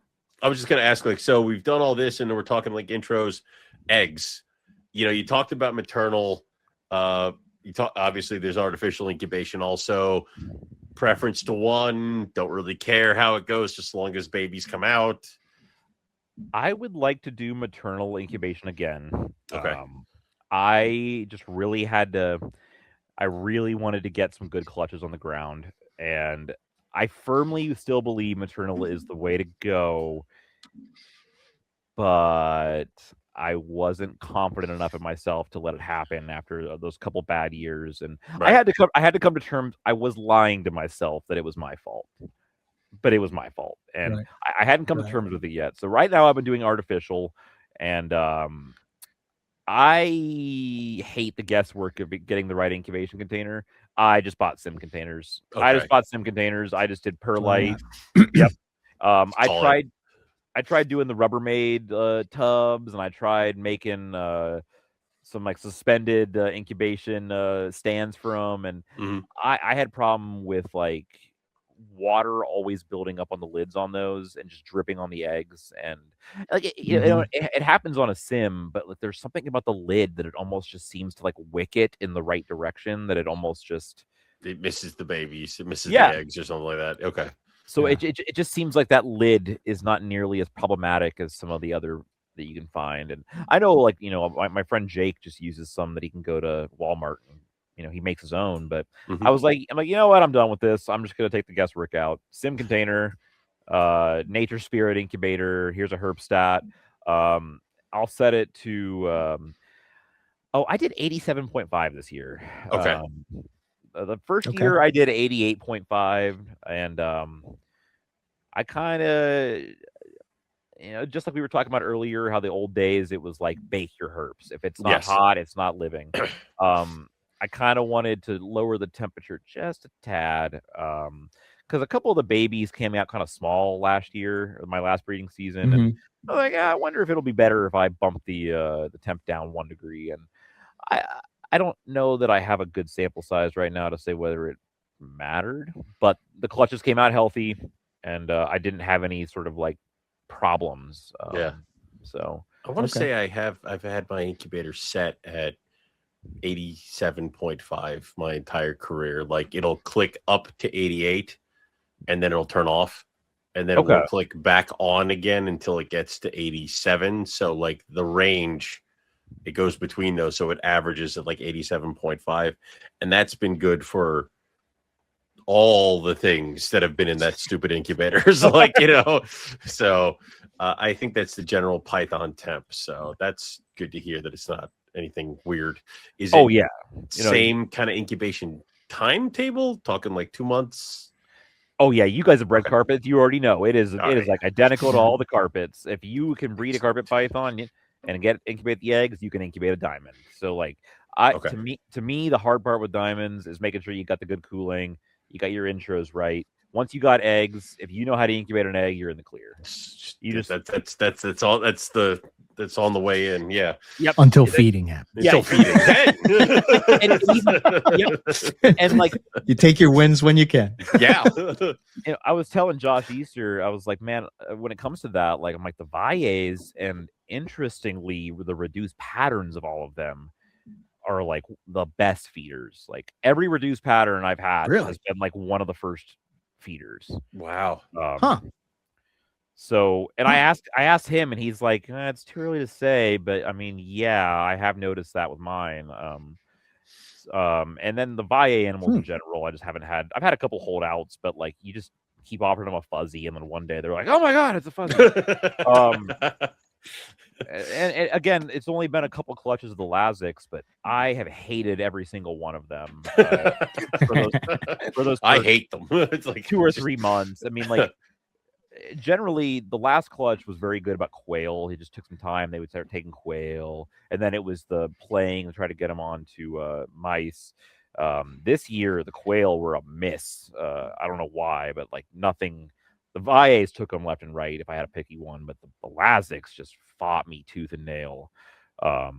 So I've talked again to Josh Easter about it. We've kind of hypothesized that while it's too early to make a definitive claim, and I certainly don't want to, put my foot down and say this is it. Maybe it's a locality thing, whereas the Lazic animal is a much darker, different looking critter. And even the lineage looks a little different. Maybe they're from the southern tip. Maybe. Yeah. The Valle animals being so easy, maybe they're more of the moderate range. And then I never produced pure San Diego zoos, but I mean, like they're Gosford. So yeah. So maybe also, that's how many gens are they in now at this point of San Diego zoo line animals and stuff like that? Like they've been around since how long? Oh man, it's been 50 years probably. Yeah. So I mean they might be so far in now, like how far removed are we? But yeah, and that's a good point. Yeah. Do you think it would have anything to do with, I don't know, just a thought. I think of Lazic in the early days of him breeding. I would imagine that the idea is that he's just trying to get a diamond python reproduced, right? Yeah. However I get it, I'm trying to get it. So it's not a matter of holding back for feeding good, or, you know what I mean? Like, and maybe 100%. Gary is, because he's bred a lot of these, and pretty much dialed it in, I would say, right? I mean, he was kind of the man when it came to it. Maybe his approach is different, and maybe he didn't even know he was breeding for that, or like picking for that or whatever, but just over time. Is that possible? Does he have that many generations of? No, my Valles are all first generation. Wow. Oh, Oh, never mind. Throw that out the window then. The San Diego pair I had, the male's still with me. They're F3s. And my Lazic animal is an F2. Okay. So we're still pretty low on the totem pole for all of them. Okay. Gotcha. Okay. And and I don't even think of it as necessarily a I shouldn't say it's a Lazic line thing, as in all of them. Like, we don't know where the rest are, and even if one did pop up, I'd be really afraid to take that chance. But like, just this one single male was the pain in the ass, and that's maybe that too. Yeah, and the rest all just became generic diamonds or died, and then like this one single male left, which was just that one that sucked, and like now we're gonna fix it. We are going to fix it. So I take a bit, but yep, I'm breeding him to my best eating animals in hopes of getting I'm going to breed him probably. Well, I could change my mind by 2028 or 2027 rather. But I'd like to breed him to my biggest Valle female. That's just a monster. Like, she is never like, I kind of feel like that's the way to go with that, and try to jumpstart those a little bit. So, okay, that'd be cool. Very cool. Okay, so maybe I think we pretty much hit all the breeding things. Is there anything that we missed, or like any, like, what, I don't know, if somebody, let's say that somebody is coming, like they ran into some type of problem with breeding, or they're not seeing locks or anything like that. Do you have any tips of like how you can, so like, for instance, when it comes to carpets, I usually will throw them a meal, and I've sort of pushed the ovulation, if you will.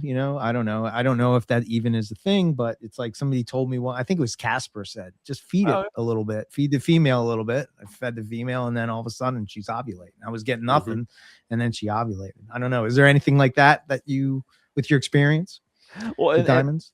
And that's part of my feeding schedule. That's why I feed so heavy in the fall and spring, so it's sort of like a reminder for that female that, like, ooh, it was really good in the fall. Oh, spring's really good too. I should ovulate, and we should breed. That's one thing I would say. Feed seasonally. Think about what nature does. When it's hot and miserable, and maybe that snake's not getting a mammal, but when it's moderate and the mammals are going crazy, they're going to pound as much food as possible. So plan your meals accordingly. Last year, like I said, I Hail Married, was just like, I don't know, rains trigger a lot. So I misted my pairs of diamonds that weren't breeding. I got locks. They were lazy locks, but locks. I wasn't getting locks before. Yeah. So you could always, I wouldn't soak them. I wouldn't want to see wet substrate, but screw it. Spray it down really quick. Let the air humidity raise. See what happens. I can't promise it's going to work, but that's what I've done. Okay. And if not, I'll go to what I believe Valle told Josh, and what Josh said on your podcast before that has stuck with me. Treat it like a coastal carpet, and then neglect the shit out of it. Yeah. And don't overthink it too much. Let it get those seasons, and don't be afraid. And because that's the thing that a lot of people tell me, and I understand. They're spending money, a lot of money on a very pretty snake. And then I tell them, don't worry, let it get to the 40s. It's the antithesis of a python, but they need it. It's part of it, and it's scary. When I did it for the first time, I would wake up at like midnight and run in there and check. And I'd go to sleep, and I'd wake up at 6 a.m. and check. It was constant. Like, I get it. Trust me. Like, it feels wrong. Let them have it. It's good for them. It's going to help. You're going to have way healthier animals in the long run. You're going to have way more success in the long run. Right. Okay. Gotcha. And you know what? Yeah, you're right. I think that is part of my problem with diamonds, is that it doesn't feel right. I've bred so many carpets that, like, it's just, I've always done all the, the coastals, the jungles, the IJs, all that stuff, but like never the spring breeders. So to me, it's just like, oh, this just feels wrong. It's like you come in the room and it's like, I walked in, I got a jacket on in this room because it's so cold, and I'm like, this just feels wrong. It will feel weird. It will feel like it feels wrong. Well, it's weird because like you're setting the computer and you're like, I should stop. Everything should tell me to stop, and you don't. Like, that's why I had to. I never got success with the my number bread 50 lie. never shows up on my Right. temp gun. Like it just doesn't exist. I didn't get success with my bread light till I kicked them out of the main snake room at breeding season. They had to go out to a cage that was up against an outside facing wall. Like the other side of the wall is nature. So that's when I got bread light. So, but that is a good point, though, Dave. Yeah, that's a really good point. And I'll say it this way: if people are afraid of it, I'll say it. You're either going to have a dead snake because you got cooling wrong, or you're going to have a dead snake because you kept it too hot. Take your pick. Yeah. Like, right. I would take my pick with the cooling. I mean, yeah. I mean, we all know you can fry a snake way easier than you can. Oh my gosh, yes. Yeah. I mean, that's why I hate shipping in August. Like I'd much rather do it when it's cooler because you just put a heat pack in there. Like I hate shipping in the hot summer months because if that package gets delayed, it's more dangerous than when it's cooler. I'm like, they have a 72-hour heat pack. They're fine. Like now, I hate shipping in the summertime. Did you happen to? Oh, go ahead, Dave. Go ahead. Oh, I was going to say, and this is a subtropical python. You can't. It does have a thermal cutoff way different than other pythons. So sorry, that was it. Well, sorry, Erica. No, I was going to say, did you see that? I guess I don't know if it was a paper so much as just like a. Well, yeah, it was a paper they put out as a paper, but it was a diamond python that was relocated by the. I want to say it was one of the snake catchers, and they came to this place. I hope I get this right. And there was a diamond python. They relocated her, and she made her way back to the place again. Found out that there was a clutch of eggs that were there. Right. No and then she became super defensive with the snake catchers with the eggs because the eggs were hatching. I thought that was fascinating. That was just like I hadn't seen that. That's she crazy. Was gone. I'll send it to you. So you and can the baby still hatched. Yeah, no. She left and she made her way back to that clutch of eggs two times. That's wild. Far too. It's not like they're like, why? It's not like they took her down the street or something. Keep taking her away from the babies. Like, so, but like, so another thing that I was reading, Dave, and I was talking to Owen about this before. They were talking about liasis and how that like in this paper they were talking about how they follow pheromone trails and they're following these scent trails, and that certain species of liasis won't breed with other species of liasis because they're on different islands and the pheromone trails are different, right? So as I was telling Owen, maybe that's kind of his problem. Maybe he's having issues with that. But then I think about like, how the hell do you take a snake and like, you know what I mean? Like you take it away, and how does it get back to that exact spot? And then I think about like, we've all experienced this. You take the female off the eggs to take the clutch out. You put the female back in it. She's wrapping paper. She's wrapping nest boxes. She's wrapping anything that smells like those eggs. And you're just like, what are you doing? And, maybe that just instinct is so strong. I'll send that to you. I think you'll dig that. What did they do with crocodiles? Like they took a bull crocodile out of his river and put him someplace, and he spent like 2 years getting back to the river. And it's like they found out that male crocodiles will come back unless they find something better along the way. Like they're always going to try to get back. Yeah. So I think my drive right now is like I want to have a better understanding of like how pythons and boas work, and like really not like like these things we talk about and we have ideas of what it is and it's like in captivity, but like really understanding like how these things and there's not a lot of info out there that like really, because snakes are hard to research in the wild. But Eric's gonna follow a diamond python around for a year. I would, I would just with a notebook, be like, I would be sleeping in Sydney somewhere in the parks or something, following around the diamond python. Me and Lucas, we would be You guys are globetrotters now. I mean, you're gonna figure it out. Oh hell yeah, yeah, man, hell yeah.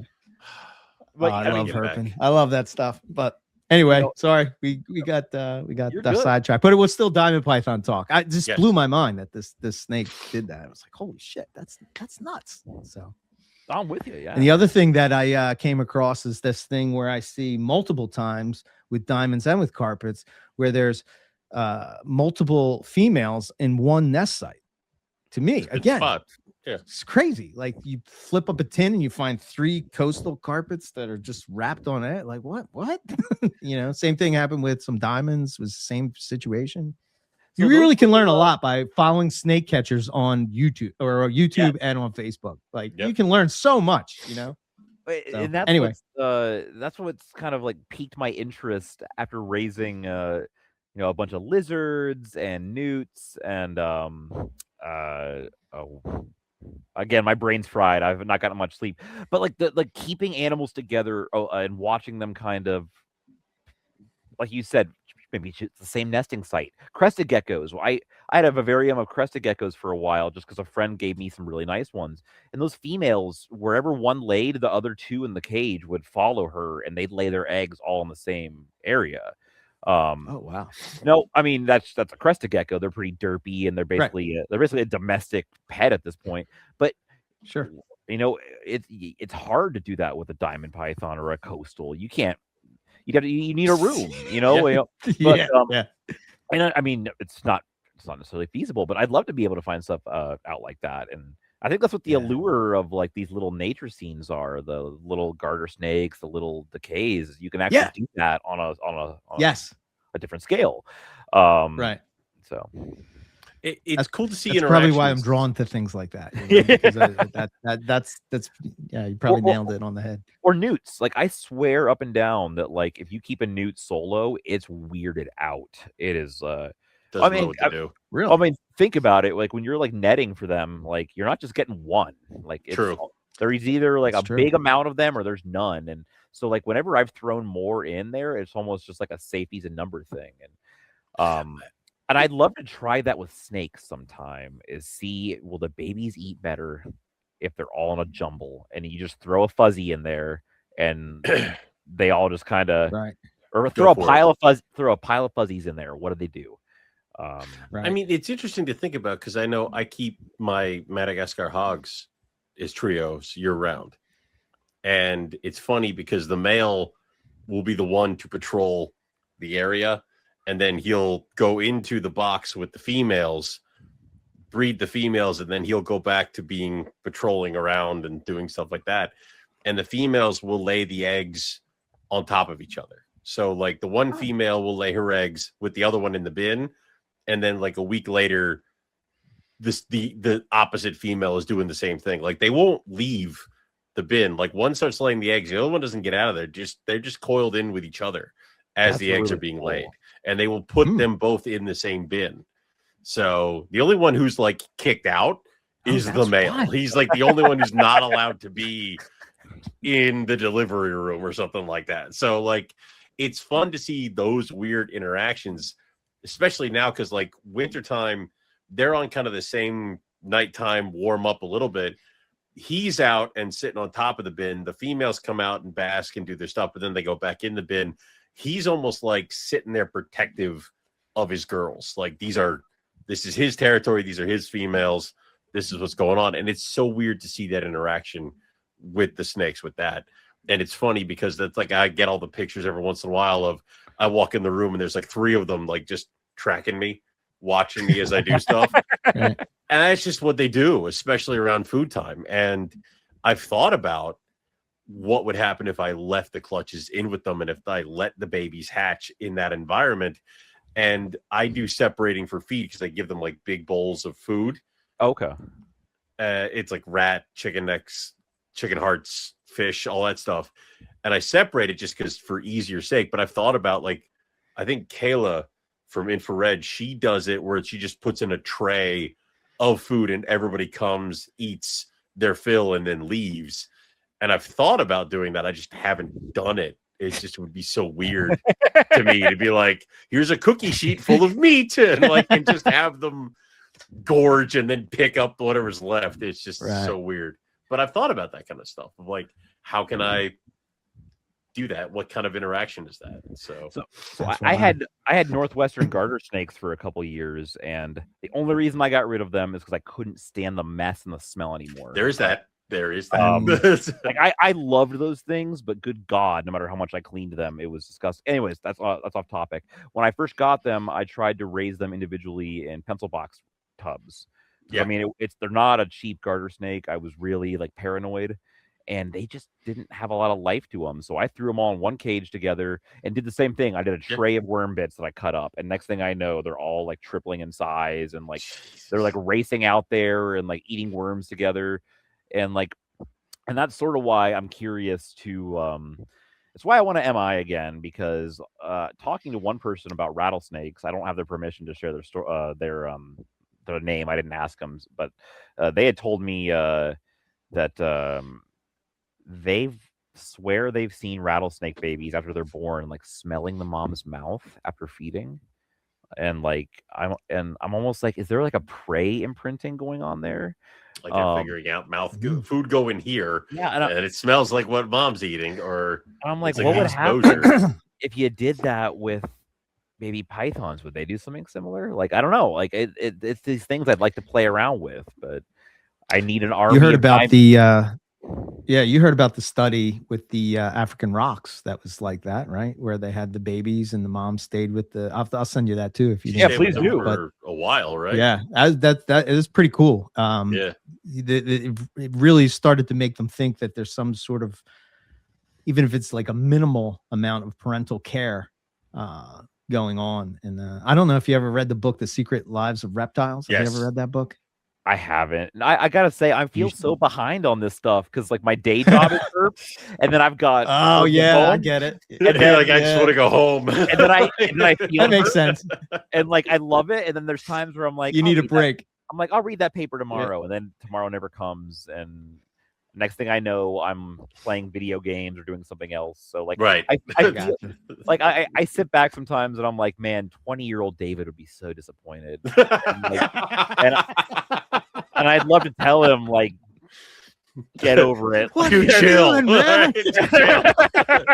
What happened to you, man? You used to be cool. Shut up. That's right. Shut up, kid. I'm like, dude, I just want to watch Bob's Burgers. Leave me alone. Like, I just want to be done with snakes for a couple hours. That's right. Please. See, to me, it's the opposite. I'm at work all day, and to me, the snakes are the escape. So if I have like 5 or 10, 15 minutes to sit down and have a coffee or something, I'm like usually looking at, rather than, I found myself going to social media or stuff, and I was like, man, I'm done with that bullshit. Like, I want to learn about snakes. I don't want to learn about what fucking morph or whatever. Like, I don't give a shit about that anymore. I just want to learn about like what makes these things work. How do they work? Like, I want to learn more, and I think the fact that there's not a lot of info with that, or there is, but it's not like with other things, and it just gets your mind racing. Like, it's like Rob says, the cosmic octopus. Like, everything is so connected, and one thing affects the other thing, and you can't just think in terms of, oh, it's this. It's like there's so many things, and then when you start to go field herp, and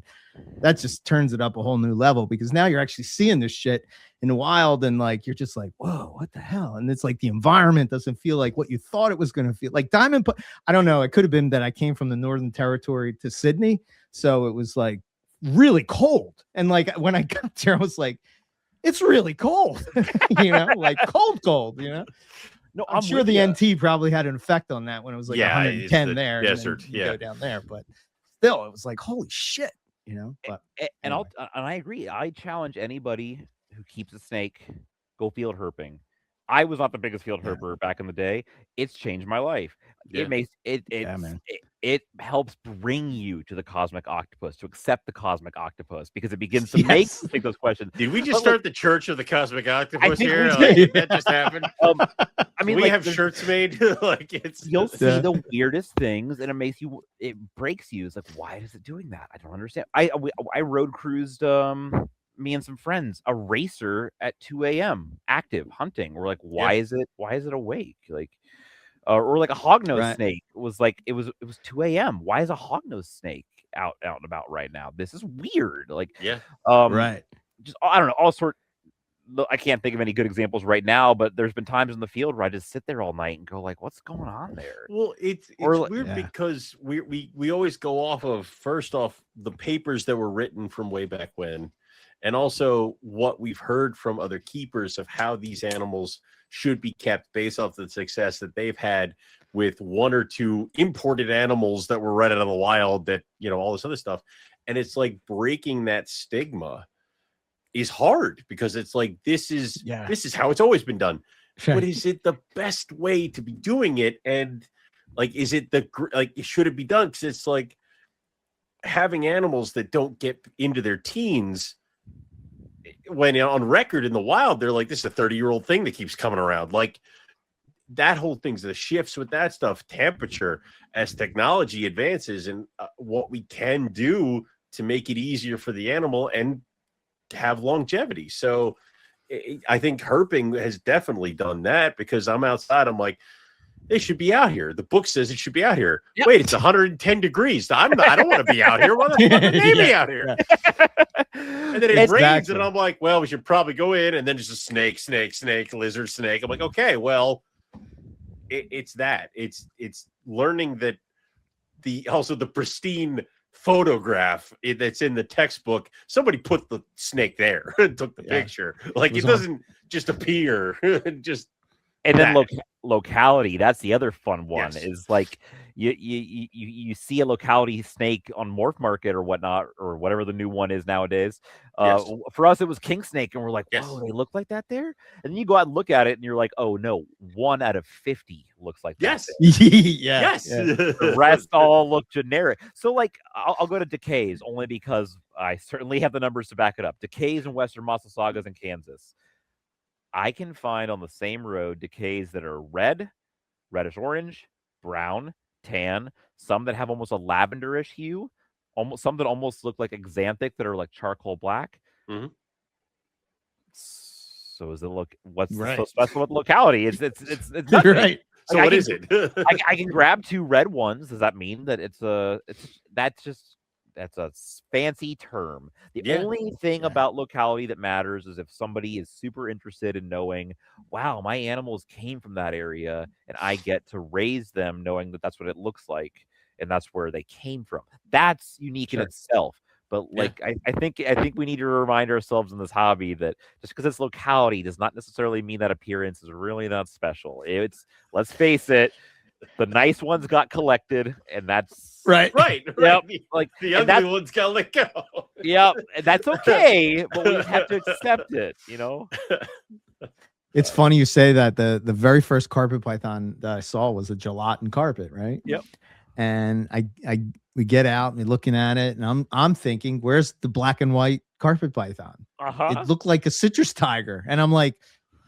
Even Rob's like, dude, this looks like a citrus tiger. And like, not the citrus tiger that Will Bird would call a citrus tiger, but one of the other, like the, not the lesser citrus tiger, whatever you want to call it, and I'm just like, holy shit, dude. And the other one was like, kind of like, looked like almost like, it had IJ sort of vibes to it. And it's just like, wait a minute, this doesn't, it just completely blew anything that I had in my brain of like what a carpet python from what we say X locality, you know what I mean? And then when we went to Brisbane, the one that was there, it looked more like it had more yellow on it than the gelatin. And then I'm just like, oh man, this like this is just we've been handed a ton of bullshit for a lot of years. We can go further back. People are like, that is a jungle carpet. I know, because that's how jungle carpets look. It's like that's how U.S. captive jungle carpets look. Yeah. You ever seen one out of Australia? Yeah, like Dave said, it's like one jungle carpet is like screaming gold on Tully Gorge Road, screaming yellow on the Tully Gorge Road. Yep. But like all the other ones are like, like you would be like, oh, that's a cross, That's a crap. Yeah, exactly. That's a crappet. That's a crappet right there. Yeah. Those Atherton Tableland animals that Derek Roddy had. Yes. I got a ton of flack for those of going like, you're and I don't. This is not meant to. I'm not trying to be petty. It was people telling me like those aren't jungles. There's clearly a coastal. Blah blah blah. And I'm like, maybe I did buy into some crap and. And I sold them, and then I'd see a field herping pic, and I'm like, no, I was right. It looks just like it, and it's but yeah, it's something we should just be caught. Like for example, the Gosford diamonds. Yes. I love knowing that. I do not want to take that away. Yeah. But does it make it better than my Valle diamonds? Not really. Like if it's just. It's what it is. I think everybody's got where they draw their line. And if you want to draw your line here, you want to draw your line there, freaking fine. But like, and also taxonomy and locality, it's ever freaking changing, man. Like, a couple of years ago, it's like I bred an albino granite. It's like, you monster. Now it's like they're all variegated. Does it really fucking matter? Like, yeah. How dare you, sir? You heard me. It's true. It's in the book. One of them. Like, it's. And I've had that realization hit me when I went down this purist mindset, and finally it just came down to I like the way animals look at one place, so that's what I'll just call it. And done. Yeah. Tomorrow, if they said that everything from diamonds all the way up to IJs is the same, like was all Spilota, just all done. Spilota. Yeah. No subspecies, no different species. We'll throw breadlie in there too. I know it's not. Yeah. I know they're their own. I would still keep them separate, but that's a personal preference.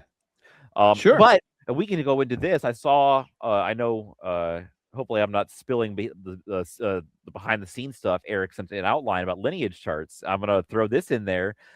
I have not done lineage charts recently, and that's a failure on my part to back up my photos the way I always said you have to, because I thought Photo Bucket was going to last forever. Oh, no. No. You didn't take those emails they sent about losing your photos seriously. Nope, because you want to know what? Leave me alone, dude. So the problem was I had a different email address at the time. And I got locked out of that email address. And I called AOL because I had an AOL. Jesus. Yeah, Christ. Right. I was like, I'm locked out. I need my, what can I do? And they're like, well, here's your recovery stuff. I'm like, no, that's a cell phone I don't have anymore. I don't have that cell number. And they're like, well, guess you can't get in. Fuck. And, so I was like, oh, okay, well, so if anybody's ever emailed me there, I never got it. I think I actually got an email from my Yahoo account that was linked to it that for whatever reason, I got notifications at my Yahoo email. I could not get signed back into that AOL account. I finally got it. That was like, your AOL account's been deleted. So long tangent to say, Photo Bucket gone. I've got the photos on an old computer that I just need to boot up. And it's just been laziness of booting the computer up because it's slow as dirt. It is that old era of it is obsolete. It sounds like a plane taking off when you plug it in.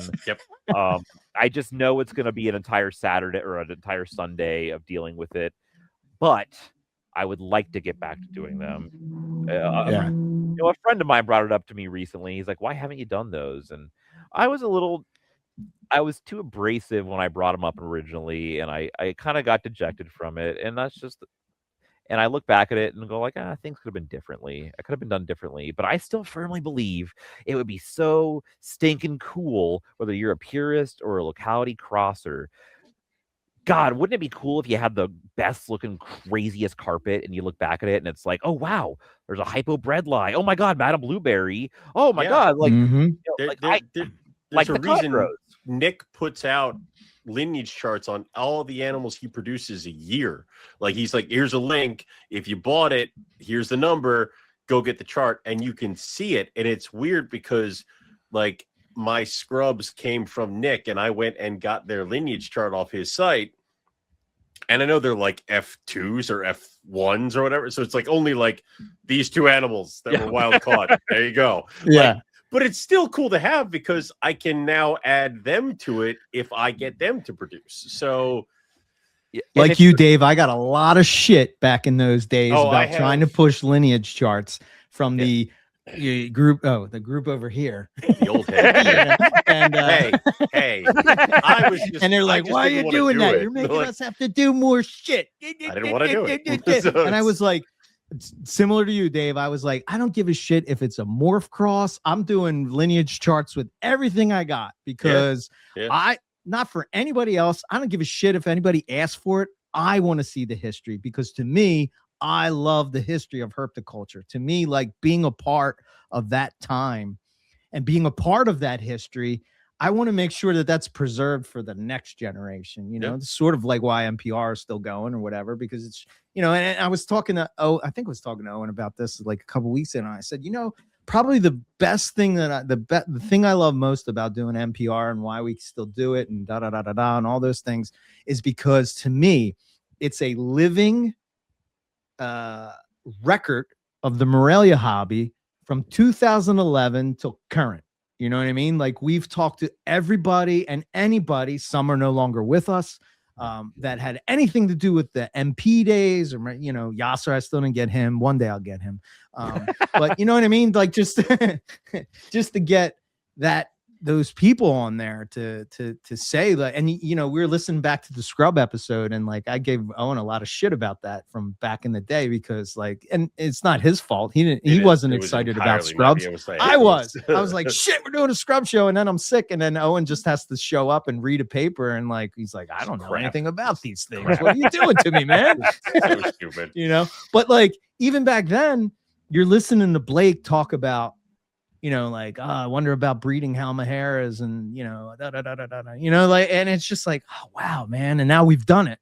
You know what I mean? Like, now we're on the other end of it and we're looking at it. It's like, fuck yeah. I don't know. There's just something about that just like, I love it. I think with lineage charts, it is something that I think if it were like, I think more and more people should do it. I've toyed with the idea, and I'm in the same boat as Dave. I have a computer, an old Mac that has a ton of pictures from back in the day that like the touchpad mouse thing doesn't work. So when I turn it on, I have to actually plug in an external mouse. And even then it still does this. And I just need to get it on long enough to get all the pictures onto an external hard drive so I can get it onto the other stuff. But the problem is that it's a Mac. All my new stuff's a PC. So I have to do all this other bullshit, but it's like, it's there. And I've thought about it. I've even gone online as early, I think a couple days ago, looking at ways to break down charts, because even with my own collection, I'm starting to get into animals that I've produced now are being my breeders. Like, we're talking that's so cool. I raised up, like their original, like I raised up the original grandparents, then I bred the parents, and now we're on to the next gen, which is like even more stuff, and seeing things like the caramels kind of funnel into certain looks in different ways. I'd like to look back on that stuff, because looking at the pictures of my original caramel jags, it's just a jag with a weird looking color, like a little bit of a color tinge to it. Now it's like something completely different. So that would be cool to kind of set up. So again, I'm just lazy. I just need to pay somebody to do it. And honestly, that's really cool that you've got animals that you bred that are breeding. Because I'll be honest, I have never gotten there with snakes. Like, I've done it with lizards and newts, but like I've always had. It's the problem with being a young adult as you're moving around for a career and like getting. You have to make sacrifices, and then you got to say what's important to me with the animals, and then like that's how the IJs left. I was like, oh god, I've got a one bedroom apartment. I'm sleeping in the living room. My one bedroom is a herp room. Yeah. It's got to be one thing or the other. And I had leaf-tailed geckos, and they had to go too. And but anyways, all this to say, the Chondro guys always inspired me with those lineage charts they had, because even though we now know it's like years worth of crosses. That's so cool to go back to the 70s. You go to the 70s and go like, oh, wow, there was a Maruki and an Aru and a Beehawk was here. Yep. Oh, look at that. That's so cool. I would love to see somebody make some like mega mutts that were purposefully bred that just looked so freaking weird. Yeah. Like, I mean, think about like dog breeds. I mean, like, look at how they got there. Yeah. Look at a Whippet, a rat terrier, and a Pomeranian. I mean, like make it with snakes. I want to see it with snakes. Like, be weird. And then if you're a purist, look back and be able to say, "Look, man, I preserved that. That is what I've done. I preserved genetic diversity. Have fun with it.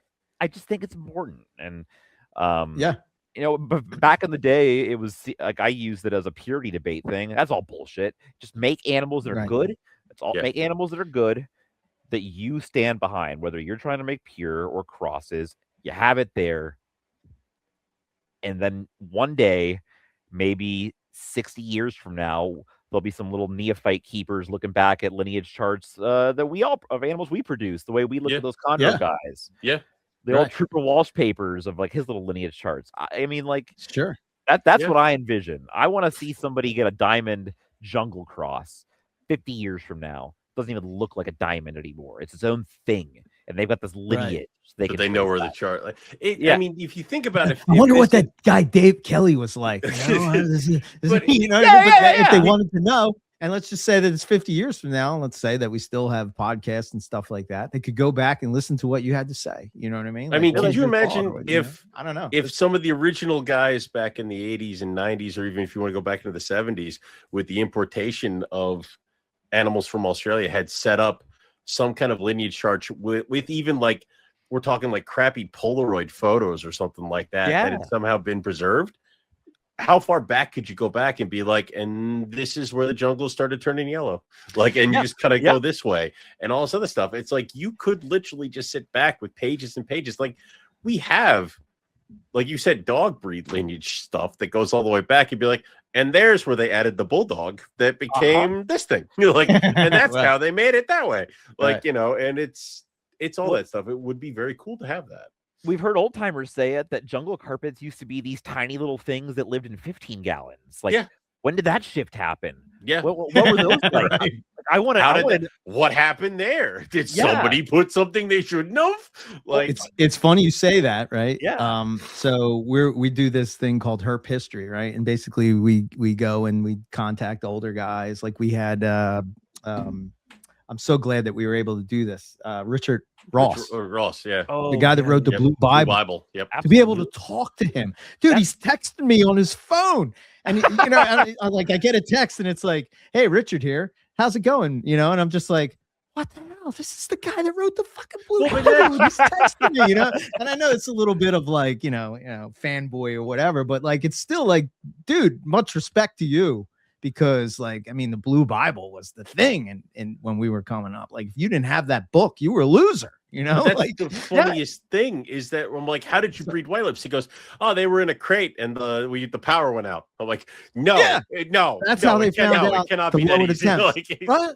You know, and it's like here we think that like, you know, it's like they were these geniuses or whatever. And it's just like, no, it's just trial and error, just like we're doing right now. You know, it's no different. The fly river turtles, how'd you get them to hatch? Well, a pipe burst and then the egg box flooded. And that's apparently what they need to hatch.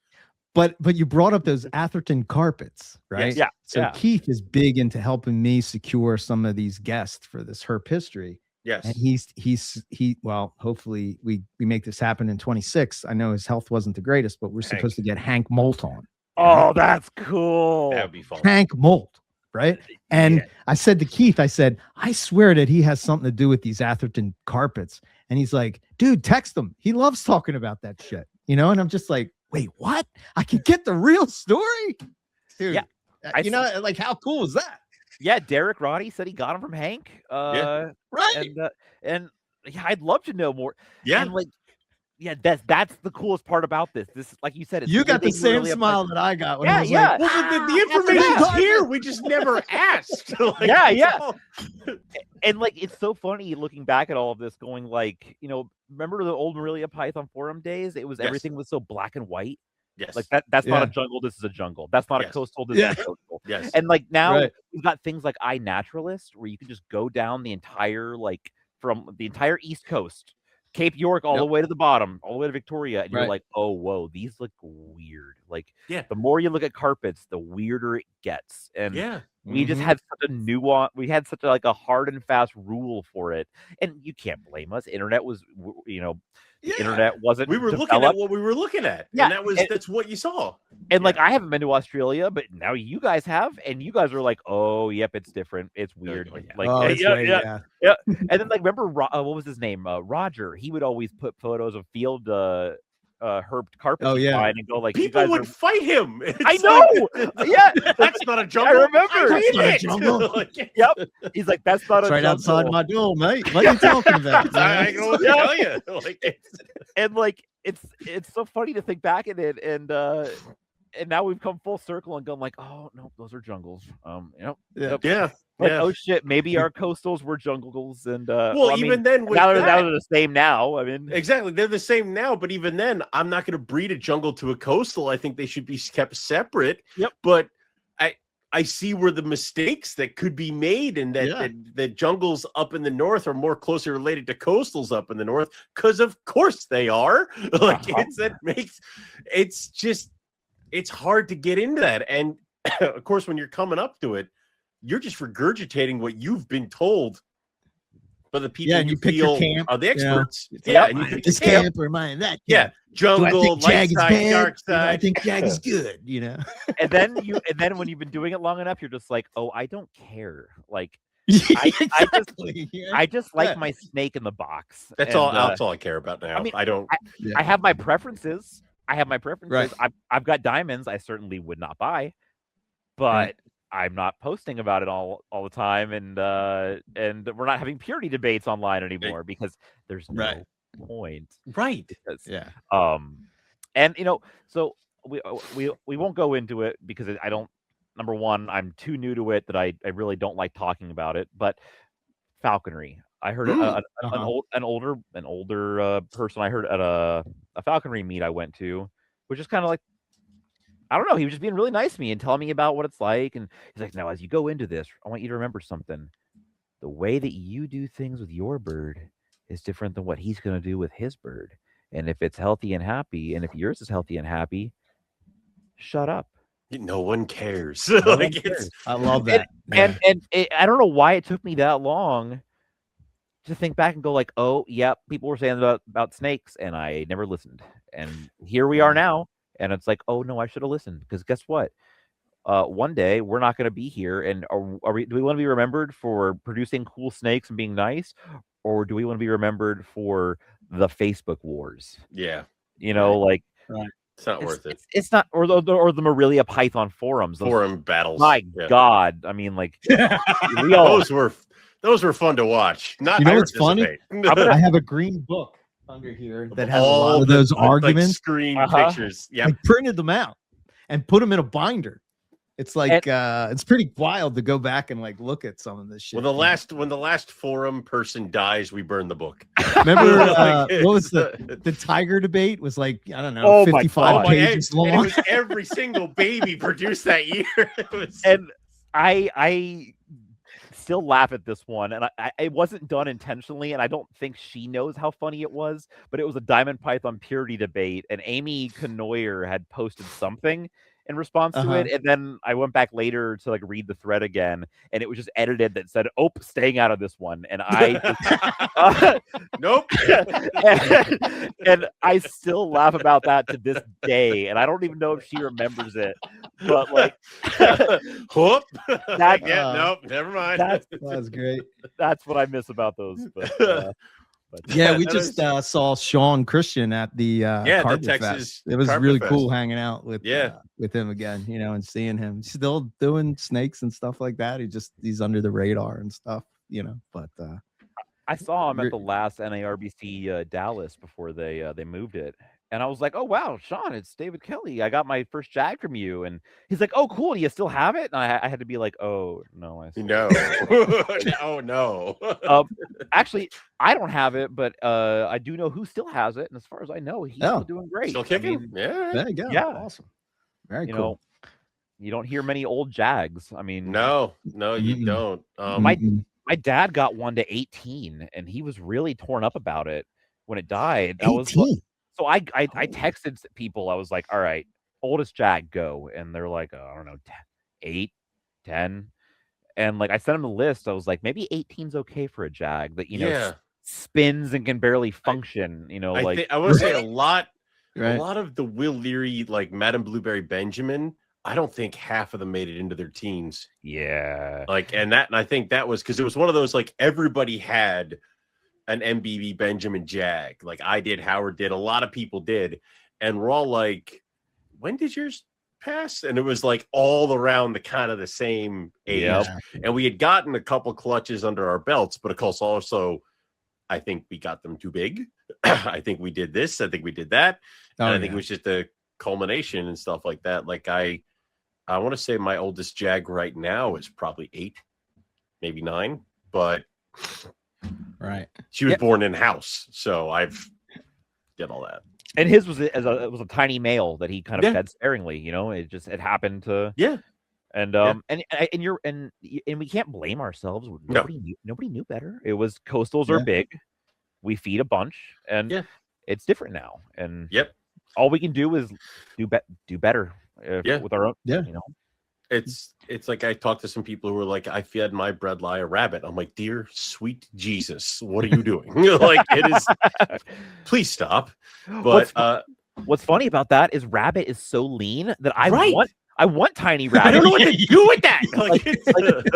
If somebody had a source of reliably tiny rabbits, I would like bunnies. I would like bunny. Like, I know that makes me a horrible monster because I'm like, I want the kit before its eyes are open. And too far. Too far. The cute ones. Those are the ones. Like, the cuter, the tiny the ears. cuter, the better. It's better. Oh man. I will say the worst thing to ever feed any kind of python is a guinea pig. Oh God, yeah, Why? awful, disgusting. I did years worth of damage to my olive pythons on guinea pigs. They got fat. It took them years to shed the fat. They got huge, but they were useless. I couldn't get my original pair of olives to breed because I had gotten them up to guinea pigs and fed them on guinea pigs. My second pair, I got them up to retired breeder rats, and that's what they've been on forever. And they give me 14 to 20 eggs a year.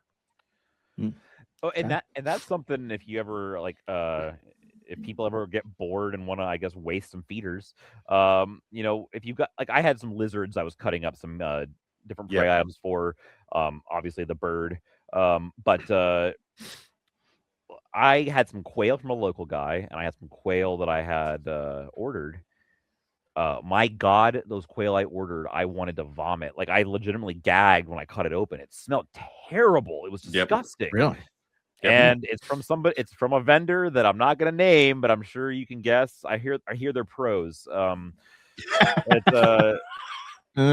was awful. Like, I just threw it away. Like, I'm not feeding my animal that. Wow. But I mean, like, and you can smell it with the mice. I mean, like, I've gotten bags of mice that just smell like urine, and we all have, and not from one vendor, a bunch of vendors. You know.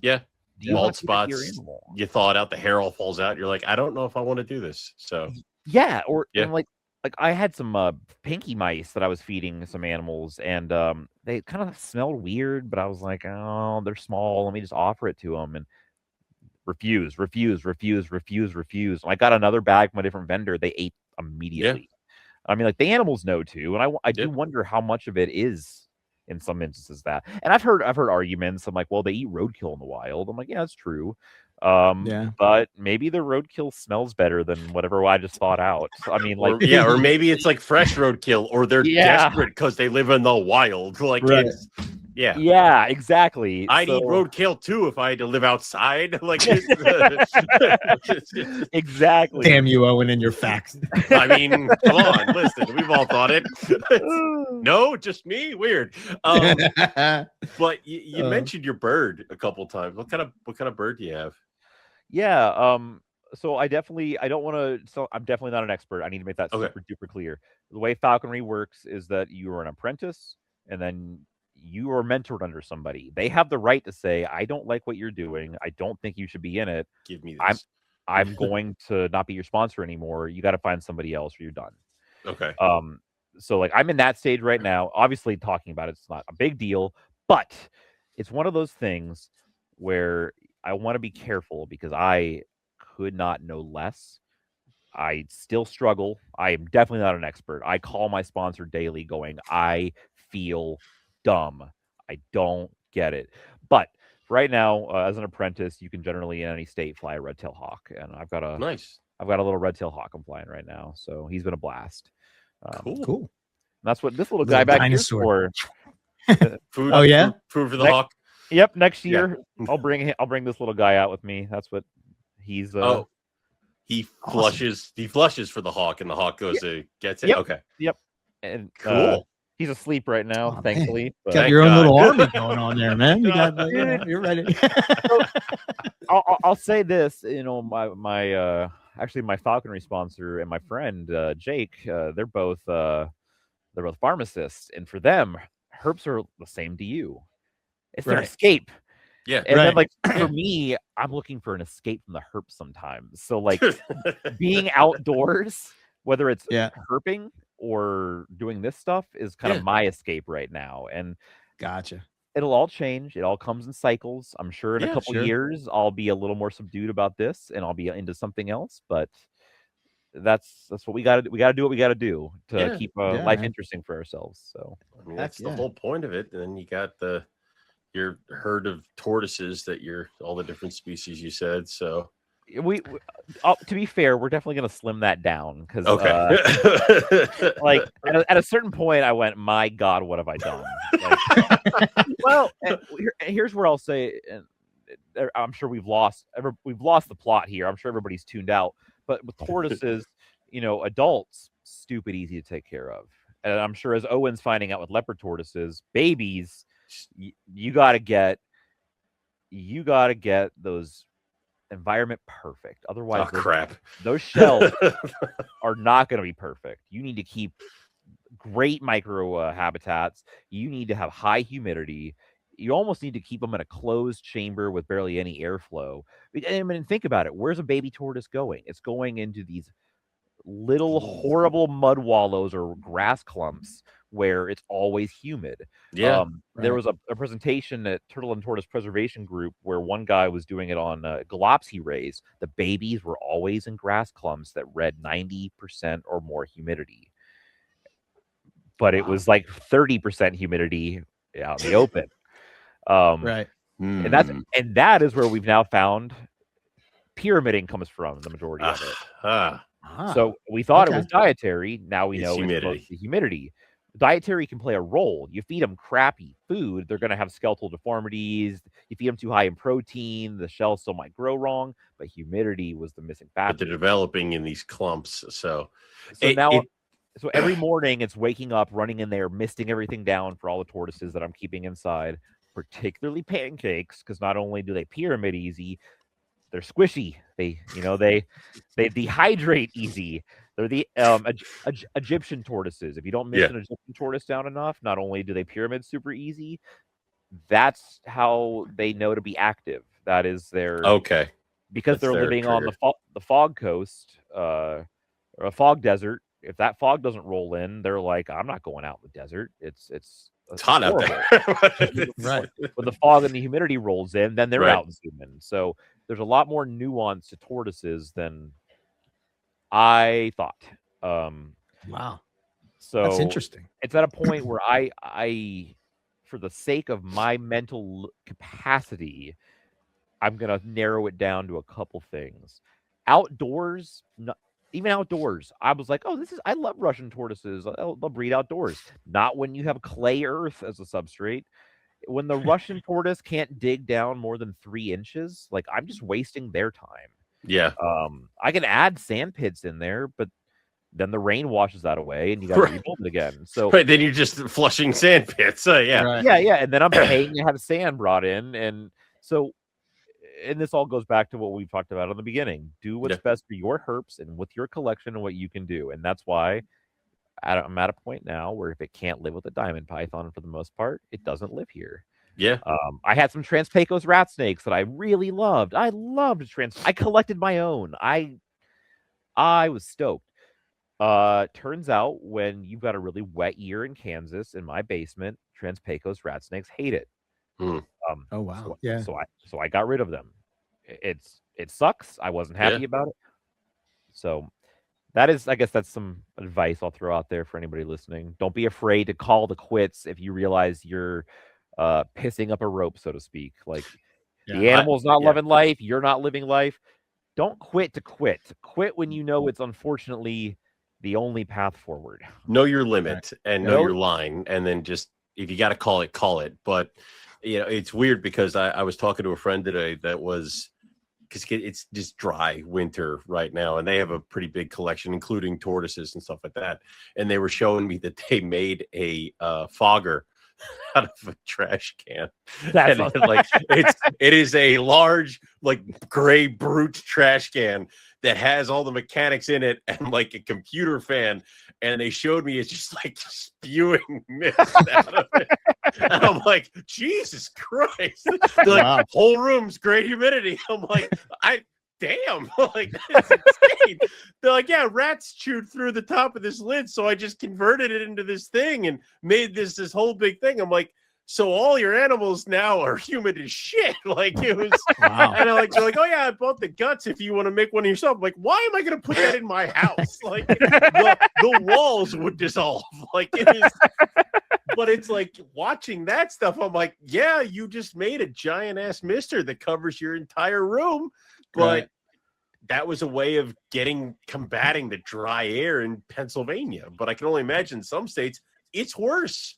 So I guess my message should have been clearer. Don't just quit because you feel like it. Quit when you know the animal isn't doing well and you can't fix it. There you go. It's not doing well, and you'd have to do, like, I don't know, move to fix it. Like, you know, Yeah. Oh, God. Yeah. I had that with just the collection being too big. You know, I wanted one of everything, all the pythons, you know, all the things. And it was just like, what am I doing? I just don't have the time to do this. And it was sort of like I came to a thing. This is around 2020.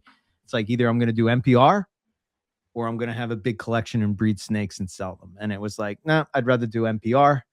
Because, you know, to me, that this is going to be my mark in the hobby, you know, blah, blah, blah. But then all the snakes came or whatever, here, you know? and I breed and do NPR. So yeah, but you don't also work like I work, and you don't also have the other things I live on, in you this, know? I work from home. This is my prison. Right, exactly. I'm just here. Right. It's a little easier to breed snakes when you're in your house. I can clean at lunchtime. You know exactly. You're right.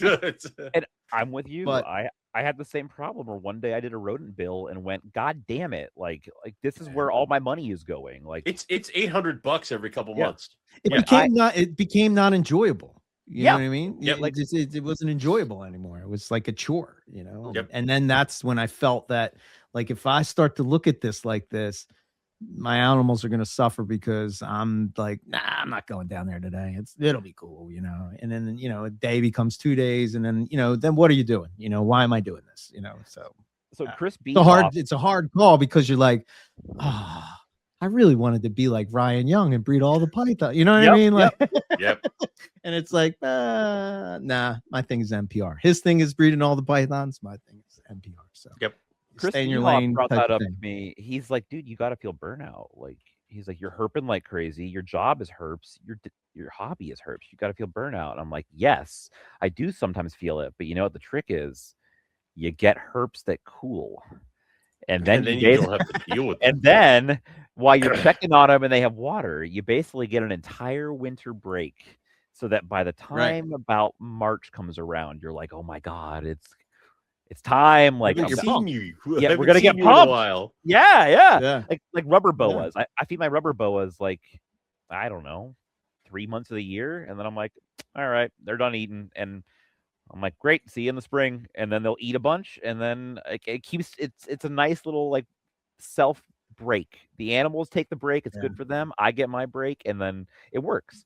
Because you're right. If you have a big collection of a bunch of active animals all the time, you start to hate it. And if you have a busy life, that is obvious. I mean, Owen's lucky he gets to work from home and he can just turn around and be like, oh, this is great. And he's a different type of human, you know? I mean, like, you know, I'm not taking phone calls, so I'm changing waters in rough scale cages. Like, and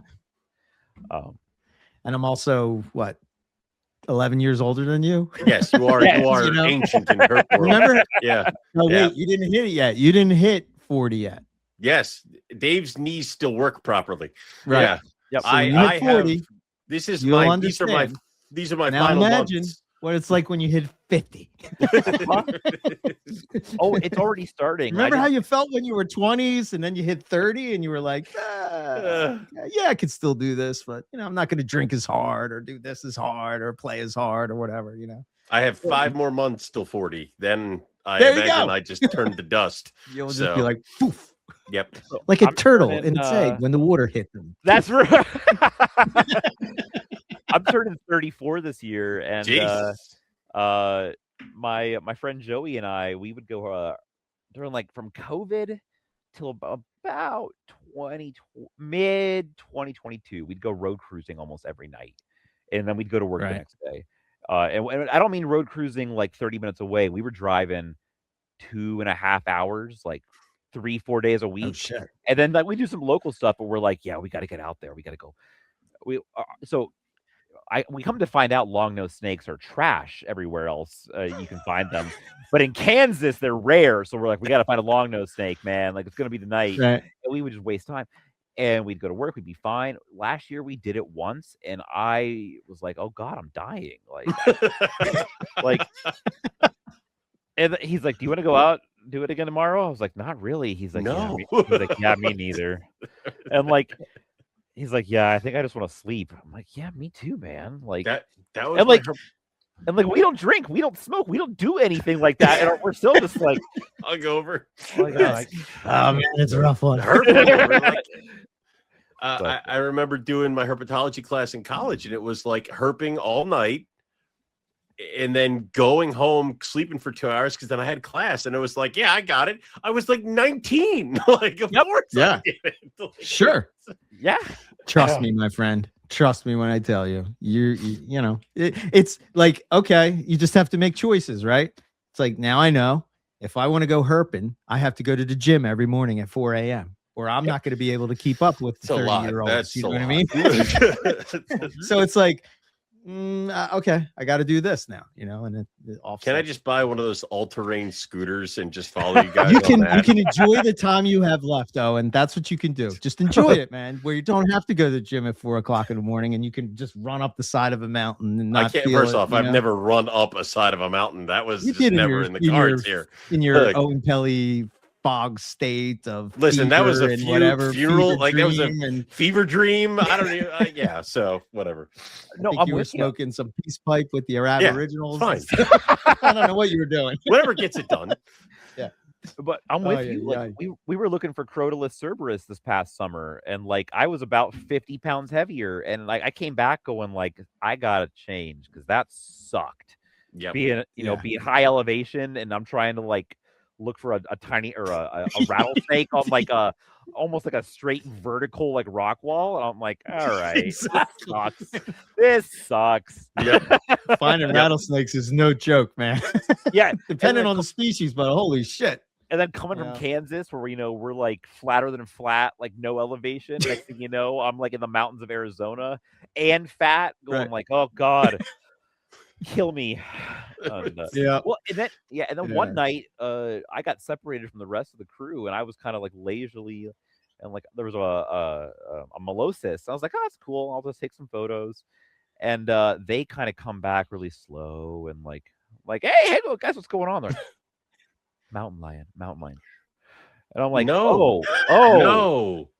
I didn't think about when being in shape pays in the wild. I'm not gonna outrun the mountain lion, but I'd sure as shit like I'll outrun one of them.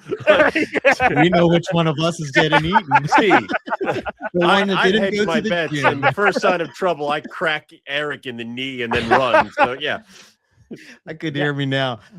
I'm talking my Arnold Schwarzenegger voice. Oh, I wish you would have thought. You would have listened, and you would be good now. Don't worry, man. He's got asthma. Just if I gotta, he'll something will. He won't last. I just got the cardio my way through. Yeah, I'm down to 180, my friend. Oh wow! I went from 240 to 180. There you go. So, I was bring on the herps, and I'm down to 218. I'm going to 200 is my goal. Nice. So nice. Well, you guys are all taller than me, so yes, there's that. 180 on me is 200. There is that. So if I went down to 180, I'd be dead. It's. And I guess sorry to listeners, we really lost the plot. I don't care. It's all right. Very good. It was awesome talking with you, man. I appreciate you coming on and hanging out. I don't know. Do you want to throw anything out there as far as people want to get in talk to you or ask you a question or anything like that, what's the best way to do that? I've been doing Instagram a lot, Kelley Herpetological. Okay.